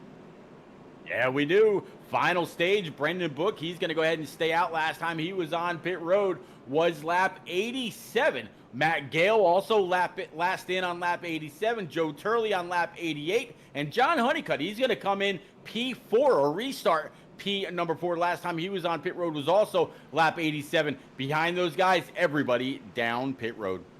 Brendan Book, Matthew Gale's going to be the top 2 right here. And you see James Holzer, he's going to be coming back out on track along with Andrew Chapman, Micah Allard, and then Jordan McGraw, Forrest Smith, Jeff No, Jose Ruiz, and Brody Falliker. Brody Falliker, we have not talked a lot about. He started in 11th. He's currently sitting P12th. I'm kind of curious, will we see him up into the top 5 spots of this field tonight? Or did something happen earlier on, and which is making it so he can't get up there currently? Brody Falliker is one driver that I never, ever count out. Arguably one of the best in Team FIWB, coming around the outside of Jose Ruiz in that Columbia Team FTR number 23 machine. They got the 37 of Andrew Sanford, Joe Berg, Mike Papa Bear Campbell right now still sitting 13th of 22 spots. Great race for him in that 71. Francis Hamilton 14th. Jimmy Cocker right now up to P15. 2 spots to the good in that number 11. Yeah, Kevin Delatorre 16th, Dylan C. Robb 17th, and we have our previous leader, Hunter Johnson. He's currently sitting P18th. Justin was out on pit lane. You can see him making his way through. He's 19th. Andrew Wisdom 20th. Jonathan Jurgensmeyer, who was involved, 21st. John Honeycutt 22nd. Yeah, I guess John Honeycutt decided on the second time round after he stayed out to maybe lead a lap. Not quite sure if he got by the leaders at the time. Oh no, he was like 3rd or 4th, so that's not even going to matter. Tom Flitcroft 24th, Michael Walls in 25th, Luke Allen 26th, Riley Rosenbrook in the 27th spot. 28th is going to be Oscar Henson. 29th, Philip Bridgman, and to round out the top 30, PJ O'Leary, green flag. New leader for this restart, and it's going to be Brendan Book. But man, oh man, this top and low side getting a little sketchy as we're going for real estate here.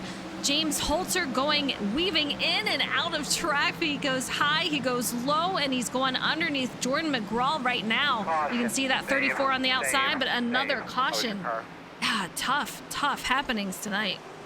Yeah, another caution flies just as the 18 of Andrew Chapman, I believe, took the lead. We'll have to see how it goes back to the moment of caution. The iRacing pace car trying to work its way and catch back up to the field. But I think Brendan Book might have still had it. Nope, iRacing just said Andrew Chapman led that one. Seeing that perhaps Tom Flitcroft was involved. Let's see if we can find out what exactly happened with him. We have the 16 down low, the 86 up high, the 92 is going to be Kevin. It starts with him, and then just 28 hits those barrels coming into pit lane. Pete, Boy, this is crazy. Yeah, it is. Very, very unfortunate for Tom Flitcroft. Nowhere for him to go at all. You're not even looking that far ahead at the exit, even though we've kind of seen most of the issues at the exit of these corners. Getting back in the throttle, but just not tonight. Racer Rex says rough in capitals racing, and Send in Rage says scary. David says starting to feel like whoever survives will win the race, and that very well may be the case. I mean, it's just so unfortunate. You have these changes from iRacing, which you need them to keep it current with what's actually being ran.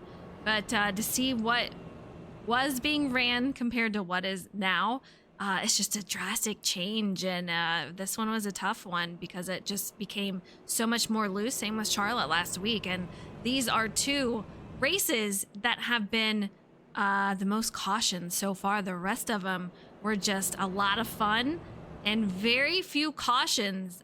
So, I'm kind of leaning towards these changes weren't exactly great from that end. So we'll see what happens going forward.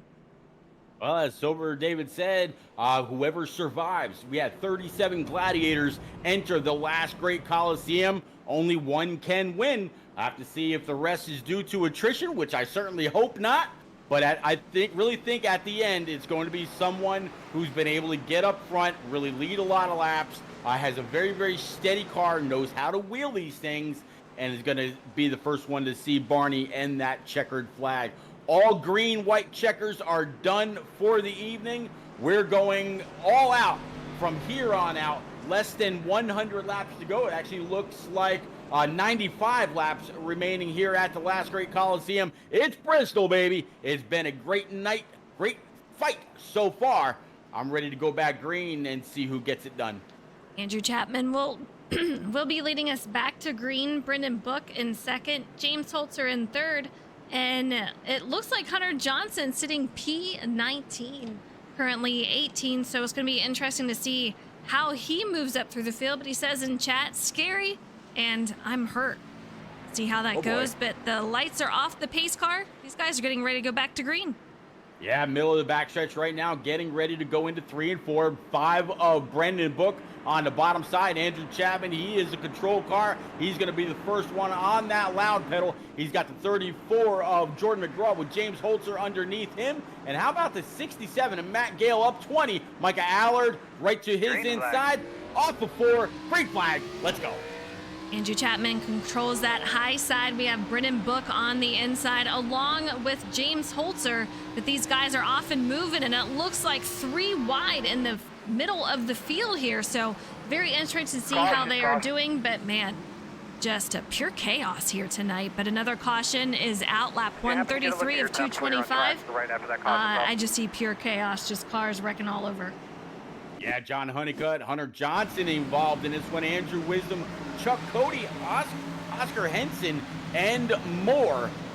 Very, very, once you get back into that hornet's nest, Eliza, it's very hard to know where to go.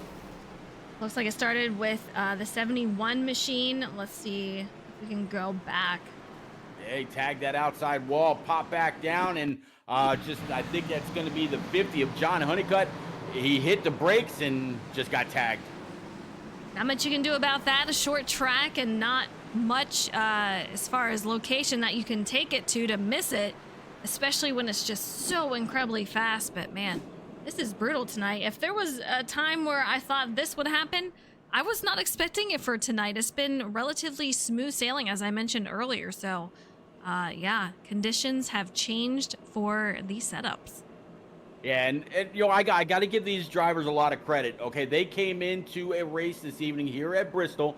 It's the first short track of the season. iRacing just changed a lot of the setups for these guys. So when the tracks were tested as the schedule was being built, Eliza, you said so in pre-race and also earlier, the setup was nothing like this. So these guys are doing their absolute best to put on a great race for us and everybody else that's out there in chat on Twitch now and YouTube later on. So I give it to a lot of these guys. We've had some people retire for the evening, but for the most part, everybody's still out here hanging on. Yeah, absolutely. I mean, these are fixed setups. There's, not much we can change as far as driver to driver basis. You have a few things. You have your brake bias and you have your steering ratio that you can change. But besides that, you have a master cylinder that you can make a few changes with. There's not anything else that you can do. It's fixed. And so with that, everything is locked. You're all running the same thing. They're all in the same boat. So it's just a matter of feathering that throttle and making sure you're keeping that car straight. Yeah, absolutely. And some people, they're still trying to build the trust in their cars. And once we get into a long green flag run, that's when the separation starts to get greater and greater, is where we really see the least amount of cautions. It's just back there in that pack when you've got to work with the throttle points and points of entry of others around you. It gets to be real sketchy, and I think that's what we just saw between the 50 of John Honeycutt and the 71 of Mike Papa Bear Campbell. Lap 137 of 225. The lights are out. We'll see these guys going back to green. Hopefully we can get a couple of green flag laps under our belts. But Andrew Chapman will be leading us off. Brendan Book in second. Jordan McGraw up in third, looking pretty solid so far. James Holtz are going to be right there in fourth. Forrest Smith in fifth. And Micah Allard in sixth. So these guys going to start shortly. Absolutely. In the middle of turns 3 and 4. As you can see, the lights stop. The iRacing pace car are out, making that hard left down pit road, down the banking. Let's go racing. I feel like there's a lot less cars than what we started with, Pete. Andrew Chapman with a great restart, though. Second place is going to be 2 wide. That's going to be Jordan McGraw and Brendan Book. And then you're going to have James Holzer with Micah. These guys are going to take it 3 wide, and that's going to be for 4th. Yeah, smart move there by Forrest Smith to back it down. No sense in pushing it now, although he's all over the back end of the 17 of James Holzer, or at least was at the other end of the track. Right now, 34. Here comes Jordan McGraw. All kinds of momentum off the high side, taking P2. Great job on his end. Brennan Book, great save on his end. You can just see him fly up the track as he almost completely lost it, somehow saved it in the 81. He's going to lose it. That is going to bring out another caution here. It's just, man, I don't even know what to say at this point. It's the same story, but it is brutal coming off those exits.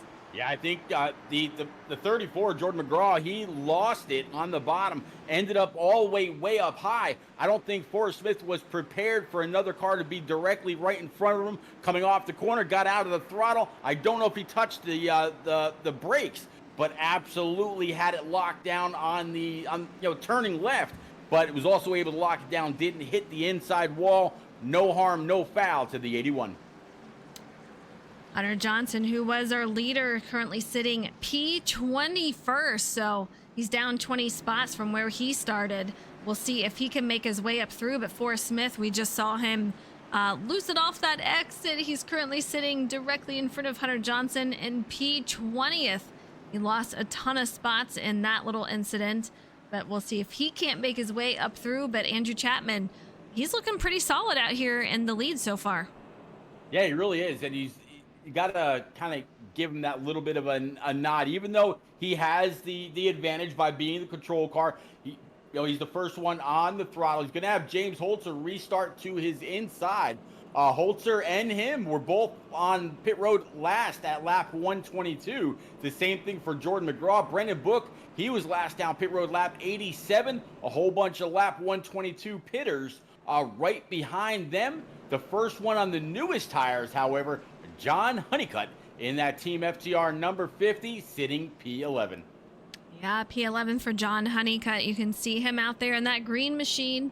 We got Jonathan Jurgensmeyer on pit lane, along with Forrest Smith, Luke Allen, Matthew Gale, and Joseph Turley. So we'll see what these guys can do coming out. But Hunter Johnson was one of the final people on the lead lap.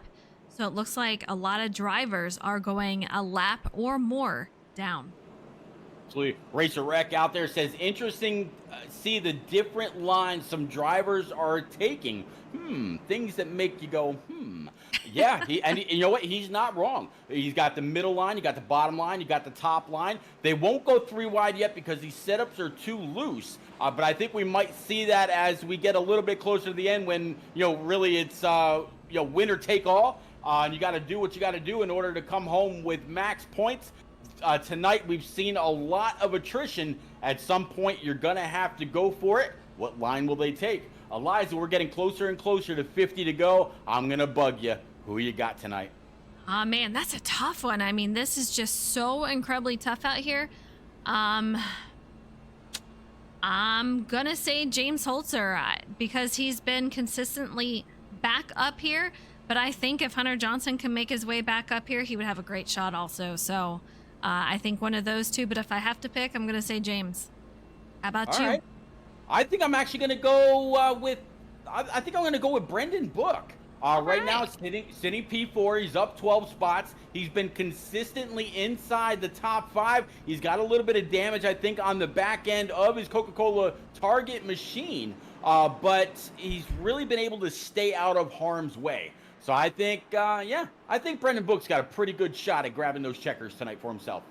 I know he would absolutely love it. He's up 13 spots from where he started. James Holzer sitting right where he started at the start of the race, P2. Jordan McGraw still looking up here in the top 5, so I know he's got to be pretty pleased, but we'll see how it goes. Andrew Chapman will lead us off, and here he goes. A nice little jump for him. James Holzer, not as great of a start. We'll see him stack it up a little bit. He falls back, but these guys are off and moving, Pete. I tell you what, Holzer didn't get a great start, but he absolutely rocketed into turns 1 and 2, able to take that spot that the 5 had passed him on, getting into that restart. 5's going to follow down on the low line. Battle for P4 between the 42. Oh, look who it is, Mr. Brody Falliker with Micah Allard. Yeah, Brody Falliker sitting P5, and he's going to go side by side. What a huge run by Micah. What in the world? It's like his car shot out of a rocket, but he goes up to P3. Brendan Book in 4th. Brody Falliker is going to dive it underneath that 5 car to try to take over that spot, and that's going to put him in 4th. Yeah, Brody Falliker in that Team FIWB number 42 Camaro. Very, very strong every single week. He's got 2 wins here in Shake and Bake. He corrected that on us just a couple weeks ago when he got the win. 5, getting a little loose, all kinds of slideways, avoids the barrels. We stay green. Wow, great save. I've seen him make a couple of them so far. These guys are going 3 wide as they're trying to make their way through. He stays under the apron. He's going to fall hard from that, though. He's currently sitting P21st, the last car on the lead lap. Meanwhile, Andrew Chapman, our leader, has a nice gap between him and second place of James Holzer. And then we have Micah, our last week's winner. He's sitting currently P3. Almost loses it right there. Great save. Yeah, big save. Didn't want to get up into the 17 of James Holzer. Had to kind of steer it under just a little bit. 42 Brody Falliker, P4 now, able to keep that thing motivating. Right now up 7 spots. Francis Hamilton, his Team FIWB teammate, in that number 48. He's up 16 spots to take over the last spot inside the top 5. Take a look at this. This is for around P10th. We have Jimmy Cocker in that 11 machine. He's sitting 9th. John Honeycutt in 10th, but 3 wide with the 81, the 14, the 33. These guys are absolutely insane back here. I should say the 93. Man, oh man, what a race. This is going to be a battle for P13 and 12th. Yeah, Justin Honeycutt. Justin Asgach behind John Honeycutt. Had to really check up for just a second there. He's got the 81 of Forrest Smith. Joe Berg down low. 4 is going to dive it underneath the 50. Are they going to come off 3 wide? 81 says, I'm taking this spot. Going to go back single file. Man, close call. A little bit of contact with him, but we do have a caution out here. Not sure what exactly happened. I'm not seeing anything that says that something happened here. 33 went around. All right, let's go try to find that 33. It's gonna be PJ O'Leary, and it looks like he went to pit lane.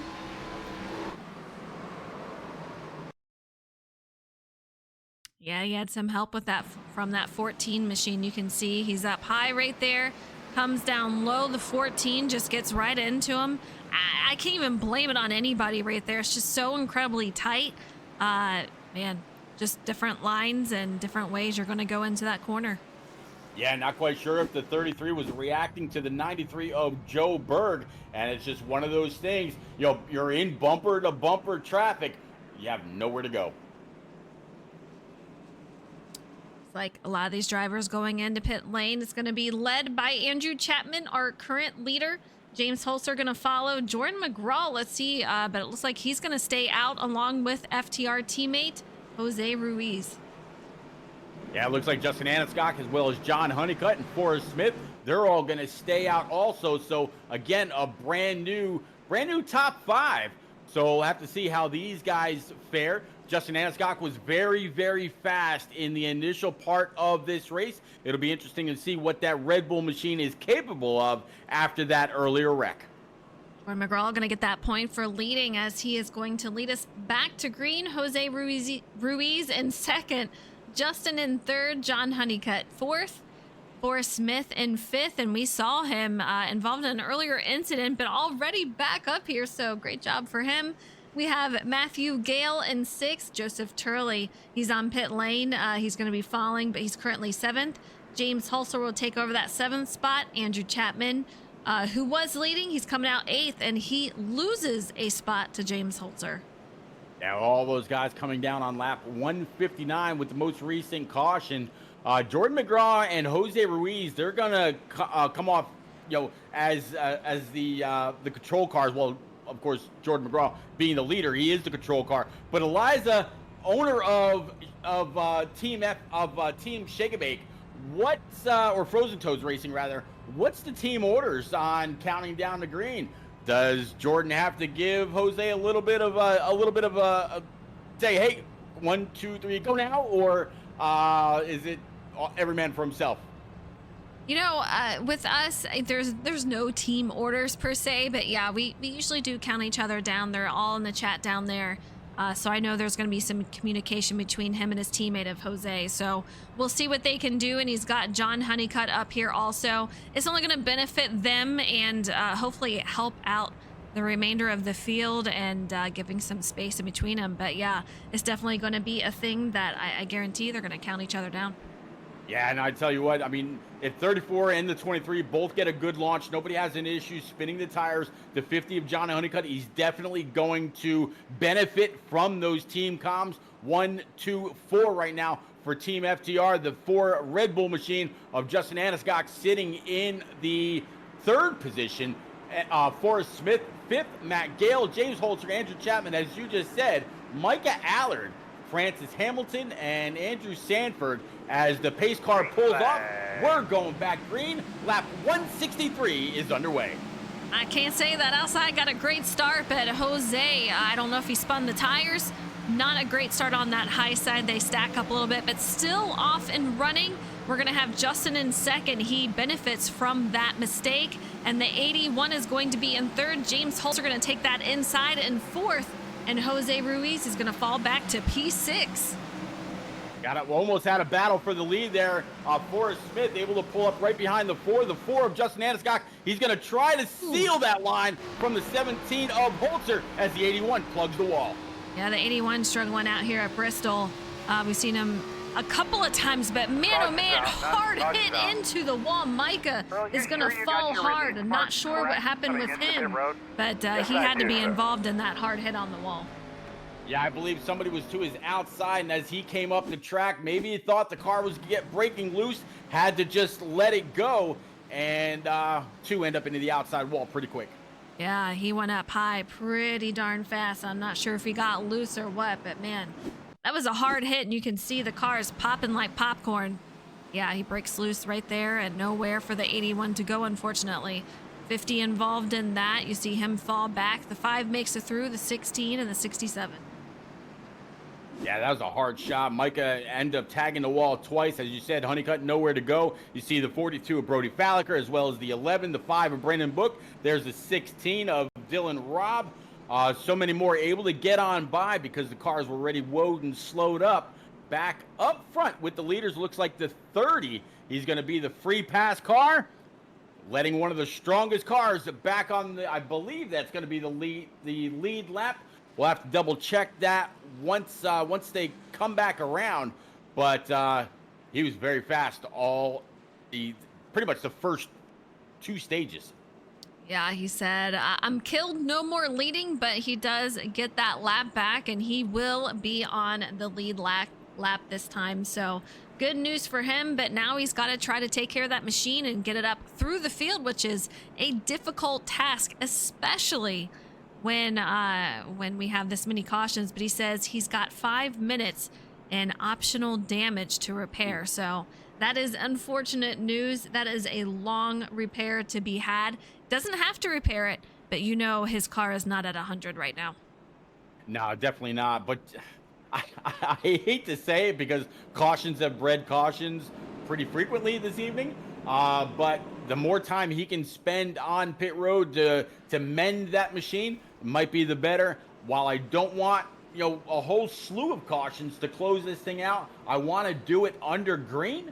And I'm sure Jordan McGraw, he wants to get it back up and going. He doesn't want to be mired in the back. He was on pit road lap 122. Justin Anscock was lap 134. James Holzer was down on pit road lap 159. So the top 3 with very staggered as far as age of tires go. So I have to see how they fire off. But this is I think this is going to be the setting of a pretty good finish. I'm ready to roll. I love your enthusiasm. I'm with you. I'm hoping for the best here. And these stint lengths on this pit stop strategy, it's looking wild tonight. But yeah. Man, drivers going in at all different times. And you can see just the different strategies. I'm kind of curious how they're doing on tire. We only have 4 sets. Curious how much the majority have taken. Well, we know the 30, he stayed out. The first stage and a half? I think the first time he went in was lap 77, if my memory serves me. Please don't quote me. So while he's had some issues, I think he's pretty good on sets of tires. Jordan McGraw, the control car, lights atop the pace car are out. Going through the middle of turns 3 and 4. We're going to go back green with the start on lap 171. Green flag. Getting closer and closer to 50 laps to go, which go by in a blink of an eye. Let's go. He takes that high side as a control car and uses that momentum, but Justin is going to sweep underneath and just take over that lead. He's got a nose out, and he has cleared him. So Jordan McGraw going to be on that high side, right on the high side of James Holzer, who is trying to make it 3 wide underneath that 4. Yeah, 4 unable to open the wheel, carry max speed up and off the corner. 34 really wrapping that high side, carrying all kinds of momentum. He's got the 18 right behind. 4 is able to clear. He's going to lead that one. Man, sketchy situation right there, but they hold it out. But the 4 car in the lead, and I hear someone losing it right there. Not sure who that was, but let's see if we can have a look. Yeah, it looks like Riley Rosenbrook, Micah Allard, PJ O'Leary, and Chuck Cody gonna have something to do with this yellow. Caution number 15 is out. And what do you think, Eliza? We're going to go back and see this replay here. Oh, man. The 81, I'm not sure if he gets a little loose here, but a lot of drivers involved. Just nowhere for these guys to go. I mean, man, did you think it was going to go like this tonight, Pete? No, I didn't. Wow, watch the 30 get through that pack up on the high side. Very, very fortunate for him. He's already got that damage. Don't need to add any more to it. But looks like the 30 might have, well, there's no might-a. He definitely got into the back end of the car that was ahead of him, going through the corner, just carrying a little bit more momentum. Leader, or what was the leader, Jordan McGraw, making his way down pit road. Makes his way through. I'm kind of wondering if that was the initial contact, was a little bit of contact from the 30 that started that.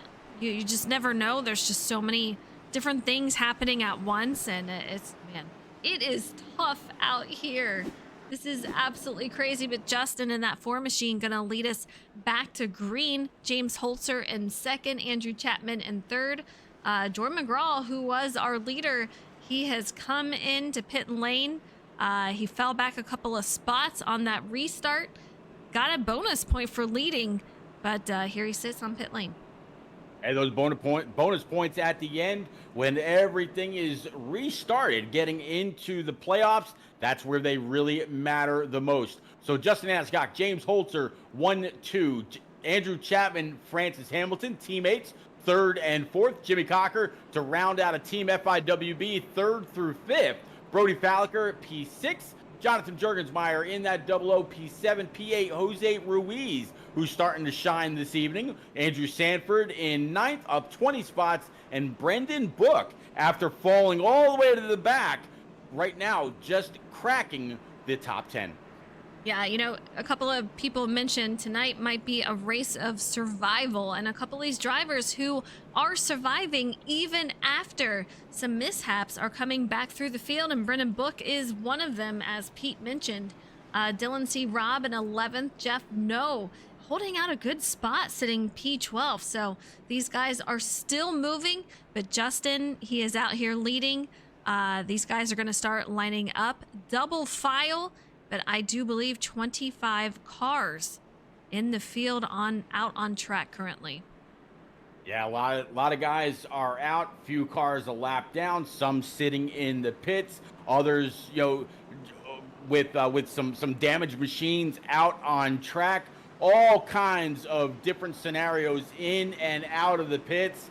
It's gonna be an interesting restart as the lights atop the pace car are now out. At the exit of turn 2, they do have some lap cars just now catching up to the back end of the field. Admins look like they're saying that they're going to be able to catch up to the back end of the field here on this half-mile bowl-shaped track. So we should be going back green this time. Eliza, middle of 3 and 4, we're going back green. Going back green, and fingers crossed we could get a few laps here, but man, oh man.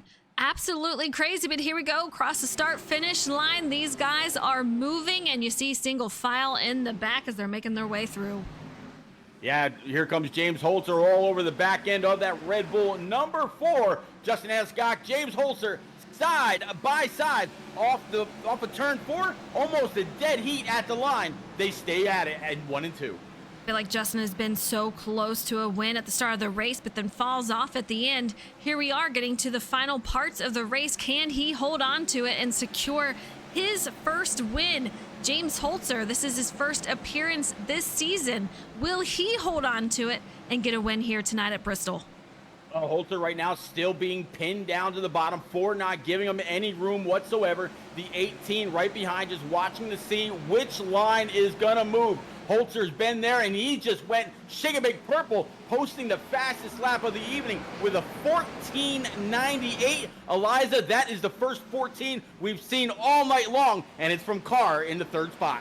That is a man on the move, and that is Andrew Chapman as he's trying to make his way back up to the lead here, putting the pressure all over that 4 machine and the 17. Nowhere for him to go, but James Holzer is going to lose it. Caution comes out. Man, oh man. So crazy. He even held on to that. I feel like iRacing is being a little caution happy tonight.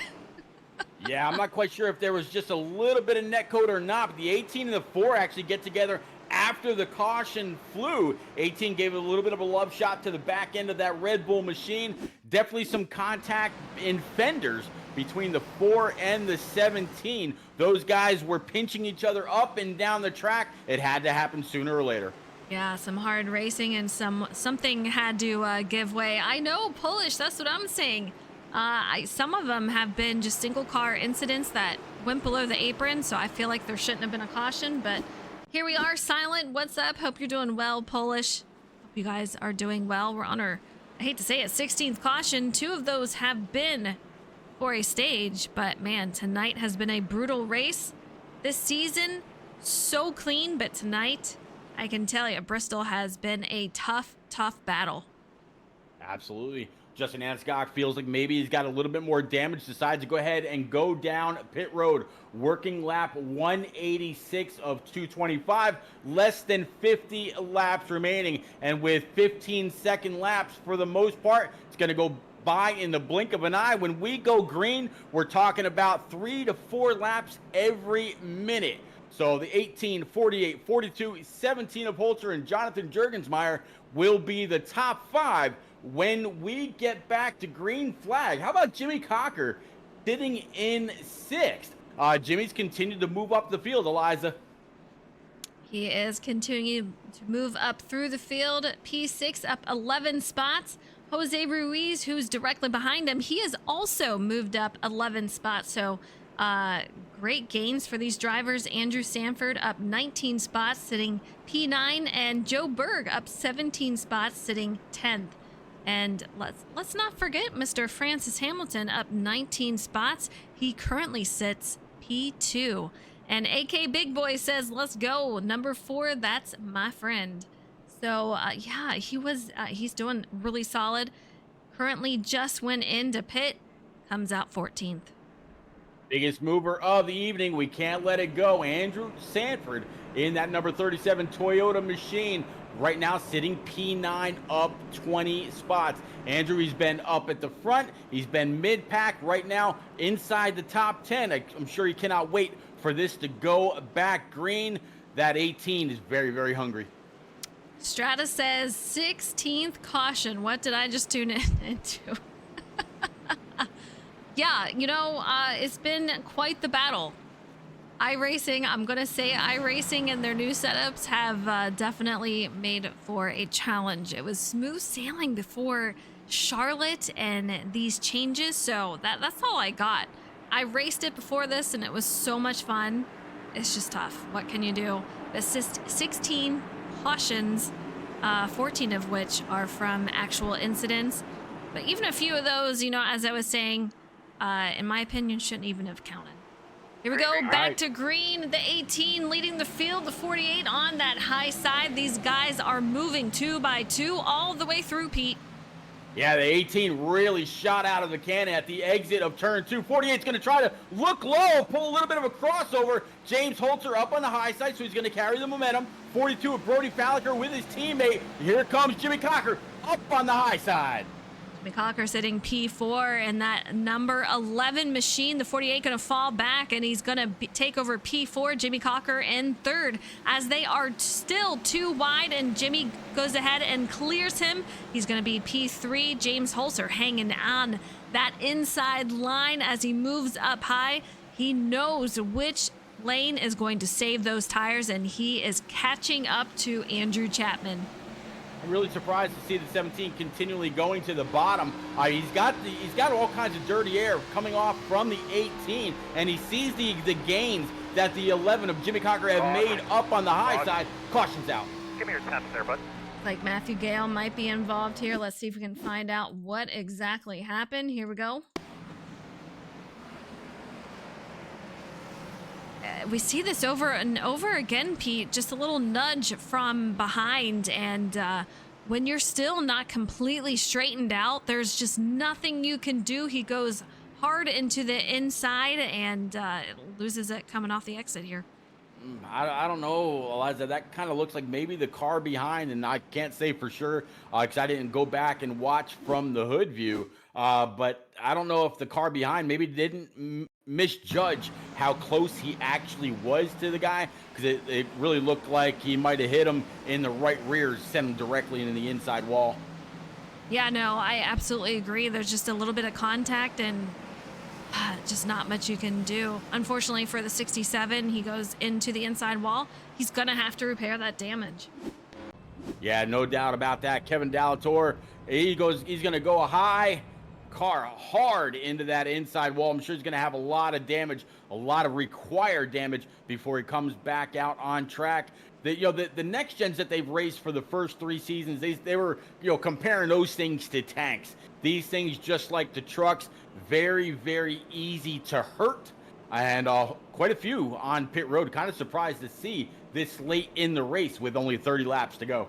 Yeah, we might see a little bit of beef being thrown out here afterwards. It's a short track and tempers will be flaring. So with this many cautions and just a lot of incidents, but I'll tell you what they've done a great job with for the most part is just blowing up for those wrecks when they see them. I mean, Yeah. sometimes they're just so quick around the corner, there's not much you can do. But I've seen so many instances where these cars are just weaving and bobbing through traffic and trying to miss those cars. So they've done a great job of being aware. Well, we'll have to see. Holter, he's been really throwing that number 17 in on the bottom side. I think the 18, if I'm him, I'm going to take the high side. 17 on the bottom, 18 should have the whole shot as being the control car. You got the 00 of Jurgensmeyer P3, Joe Berg in that Pepsi machine. Even though he had a problem earlier, he's going to restart 5th. And then Micah Allard in that 61, even though he had a wreck, 50 laps ago, give or take, he's back up inside the top 5. Justin Anaskok went down pit road lap 185. Right about the same time, we saw AK Big Boy 33 in chat rooting him on. He had just went down pit road, took tires. Here he is. This could be a good thing for the 4. It could be. I mean, we've seen his strategy sometimes not play out to the good side, so I hope it does this time around. We still have probably around 28 or so laps to go here. So we still have a few laps. Hopefully we can get it green. I'm still thinking positive here, but Andrew Chapman, he will be leading us, and it looks like he's taken the low side, which is kind of surprising, but we'll see if that continues. Yeah, I'm not quite. I mean, he'll be able to get past the start stripe when he's finally able to change lanes by being the control car. He should be able to pull up in front of the 17 of Holter. Maybe just didn't want to give any kind of an edge to James. We'll have to see. Jurgensmeyer right behind. Green flag. Great start for Andrew Chapman as he is the lead car here. James Holzer, not a bad start for him. He's going to take over that second spot. Keep it, I should say. Jonathan Jurgensmeyer, he's going to go 2 wide along with Joe Berg, who's done a great job. But contact! This caution should not have been. No, they stayed going. I feel like iRacing tonight is just very easy 18, easy 18. 18 not happy with the 17 of James Holzer. Gave him a little bit of an extra love tap. Sent him down towards the inside wall. Those two not happy with each other. We can get a replay on what exactly happened out here. You see the 18 in the lead, the 17 directly behind. Our race control has had a very busy time tonight, and that is not going to change at all here. You know what's funny is it's not even showing me anything that happened. Yeah, I didn't get any kind of a replay notification on that either. Very interesting. Yeah, both of those guys were able to keep it rolling, but yet iRacing saw one car slideways, and 18th yellow is in the air. 18th yellow, and they can't even tell me what it's for. Unfortunately, we missed it on this angle, but the 88 is going to go around here. Andrew Chapman will lead, and said he's got a little unhappiness with that 17 machine. Hopefully we won't see anything moving forward, but we have a couple of faster, aggressive drivers out here who, when you go through the field, you have to be very aware of what's going on around you because they're so fast and weaving and bobbing through traffic. There might be some contact, but James Holzer, he's making his way into pit lane, gonna fix up some of that damage. Yeah, very unfortunate between the two. I have to see what happens later on once all the race admins go back and watch that. Sometimes it takes a little bit when you're working, 16 actual cautions without the stage breaks, and so much has happened on track. There's contact been made between several cars throughout the race. And as we come down to 25 to go, just about everybody out here on track has been involved in one caution or another, whether by their making or not. They've all been in that wrong place, wrong time when you're talking double-digit cautions on an evening. I would love to see the incident points for these drivers, see if we have any clean cars out there. With it being a short track, I'm going to probably say no. We don't have anyone with 0 points out there, but man, oh man. The lights are completely out here. We see, the lights on the track. As far as sun is, that thing is down and we are in the dark. But great job for these drivers. 24 laps to go, so not much to go, but there's still a lot that can happen, Pete. Yeah, last time we talked about the track temp, air temp, and time. The track temp was right around 80 degrees. Right now, down to 75. The air temp, I believe, last time I mentioned it was about 75. Now it's down to 71. Working just past 9:30 in the evening.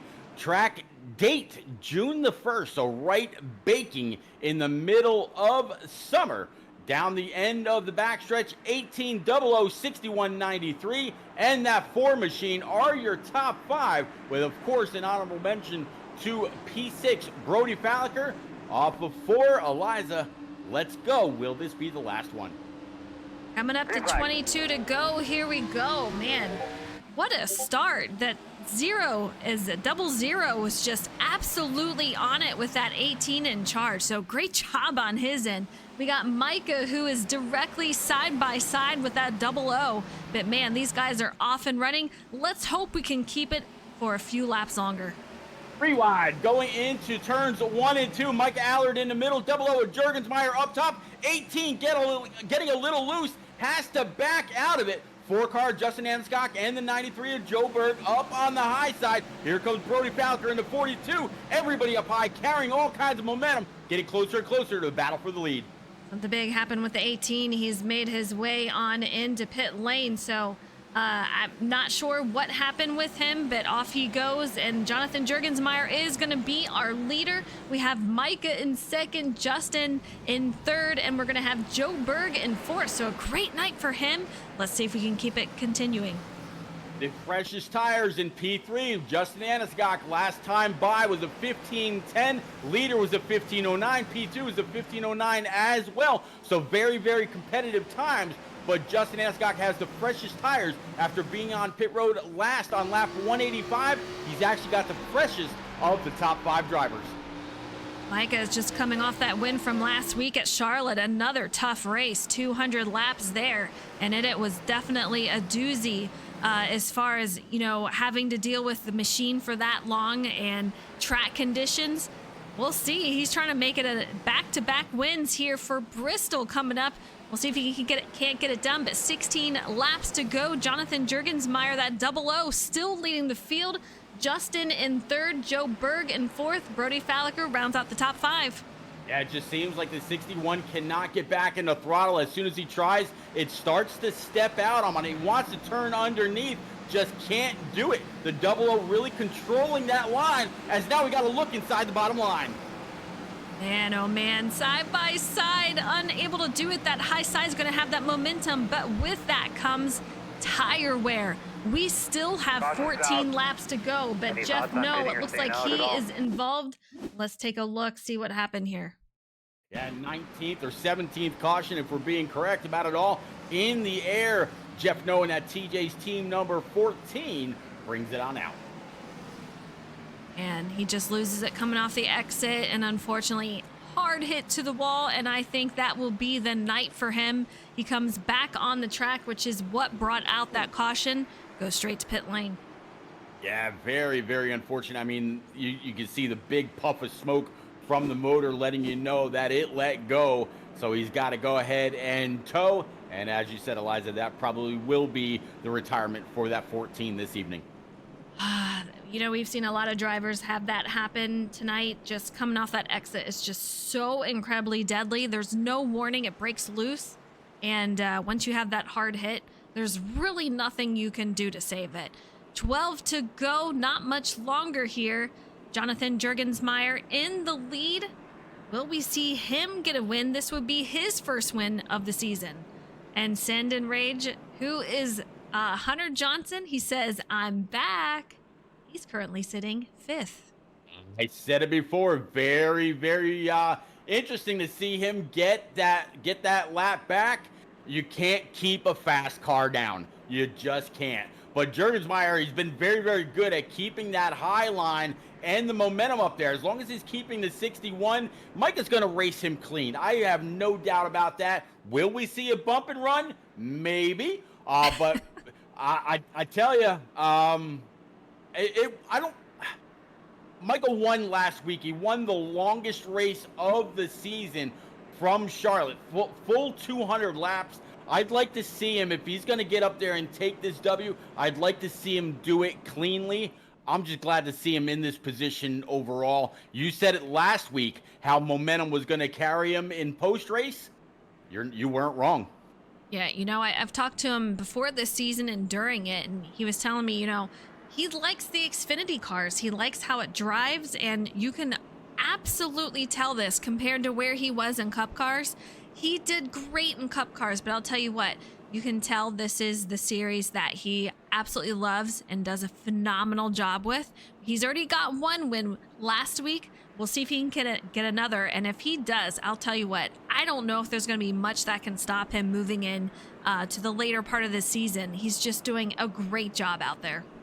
Oh, absolutely. Yeah. In the Cup car, he was very, very good on the short run. The long run, he kind of suffered a little bit, and I'm not taking anything from him whatsoever. Yeah, but Micah Allard, very, very strong every single week. It just seems like the Xfinity car is more in his wheelhouse. He's going to be on that bottom line. Jurgensmeyer saw the strength up top. He's got the 42 Brody Falliker right behind, the 4-car Red Bull machine for Justin Anasagak, and here he is back, right inside the top 5 underneath the 93 of Joe Berg. Sure is. And remember, Micah, he's the biggest mover this week in points, up 9 spots in the point standings to P9.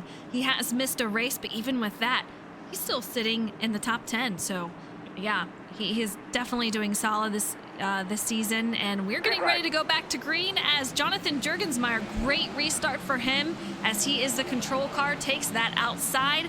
Micah gonna head out and try to take over that P2 spot and keep it. Brody Falliker says, not so fast, I'm here.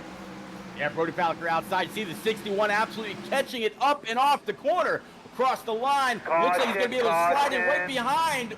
I'm sorry, right in front of the 4. Cool your tires off, is on track.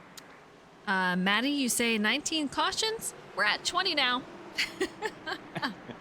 Let's see what happened. It's going to be Kevin Dalator in that 92 machine. You see him up high, side by side, and I have a feeling it's just going to, he's just going to lose it. Jose narrowly missing that. These cautions are just, some of them are just so simple like that.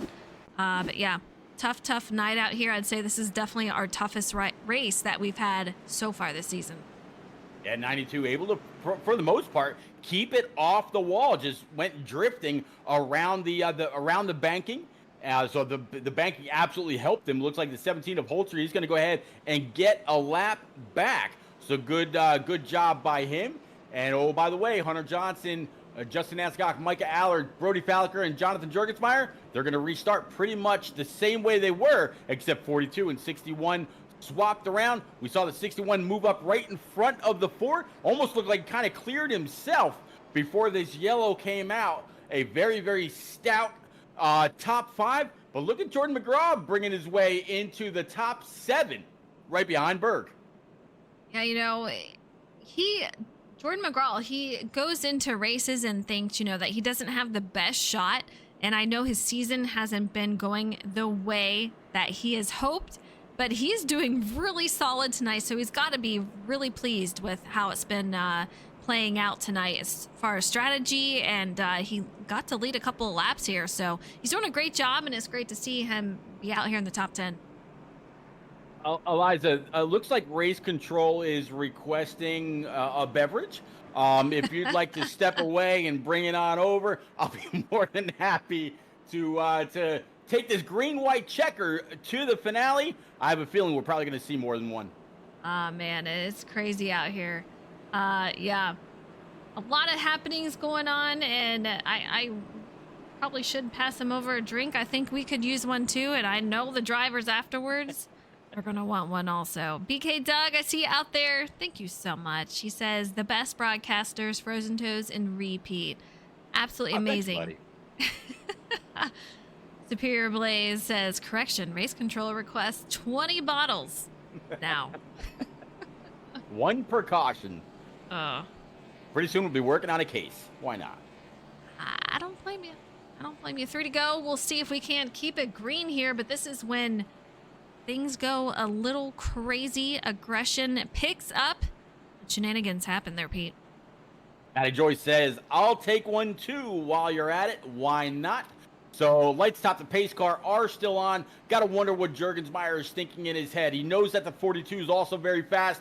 This guy absolutely, he's like the Kevin Harvick. Just take that 2 off of his car and it's, oh, Mr. Where did he come from? Because he always seems to find his way up front when it really matters, if he's not up there leading most of the race or in contention to lead most of the race. So again, side by side, first attempt at your green-white checker, 42, 004, 61, 93, and that 30 are your top 6. Down the end of the backstretch, getting into turns 3 and 4. Will it be for the last set of times here? We'll have to see. Let's just hope it is. And these guys are getting ready to restart right here. Jonathan Jurgensmeyer with a great restart. Brody Faliker, let's go. I'm so excited for him. He's had a couple of rough races at the final part of the race. The 30 loose, the 61 loose, gets a snug by the 30, but they managed to hold on to it.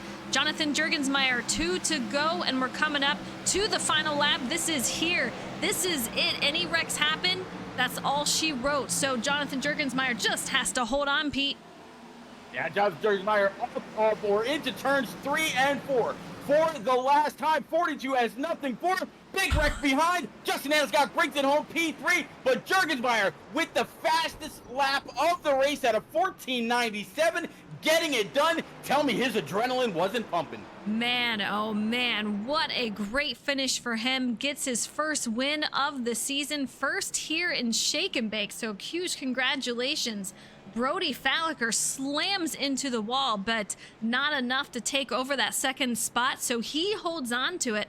Justin gonna finish out 3rd, Joe Berg in 4th, Hunter Johnson holds out in 5th, and there is a lot of chaos going on. You see flappy hoods and everything. Yeah, that there was a big wreck coming off of 4, and it was just complete chaos as the 00 is gonna burn it down. Let him celebrate, and hopefully we can get him in the booth. Meanwhile, as we hopefully can get him in here, I don't see him in the comms, but we'll get Brody Faliker in the booth, and we'll also get Justin out there. What a race, though. I'm sure a lot of these guys are just thankful it is over now and they survived. Absolutely. All right, let me tag Mr. Jurgensmeyer.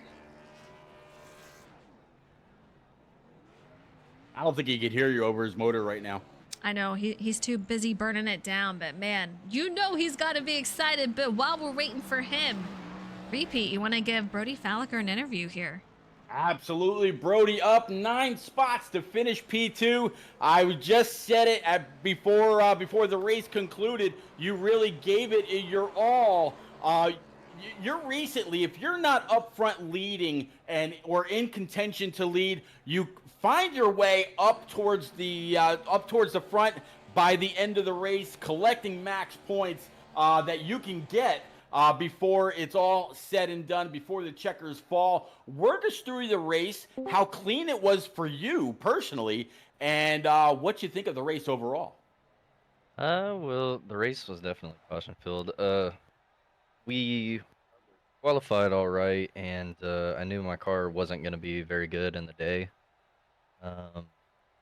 Yeah, I think it was when Holter either spun the tires or missed a gear on the restart. It gave me like 2 minutes of damage, and I had to repair all that, so I missed out on some stage points.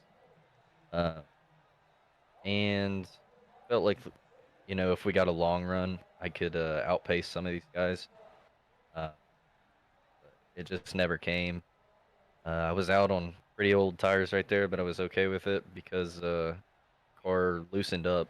Whenever I was on new tires, it felt too tight. So just kind of played into that strategy, and it worked out way better than I thought it would. And man, if I didn't get loose 6 and 2, I feel like I was gonna get jerked. But congrats to him. He definitely deserved that. Another great finish. I told you last season, or it was maybe the season before, when you were coming up with runner-up after runner-up after runner-up position. Eventually, it's gonna break. You came close to getting your third win in Shake and Bake this evening. Congratulations on this yet again, and we'll see you next week, sir. Thank you. You got it. All right, Liza. All right, we got Jonathan Jurgensmeyer, who just burned it down out here, won his first race of the season and first race in SnB. Huge congratulations, first of all. How did you make your way up into victory lane tonight? That's the biggest question. I definitely went through a lot tonight.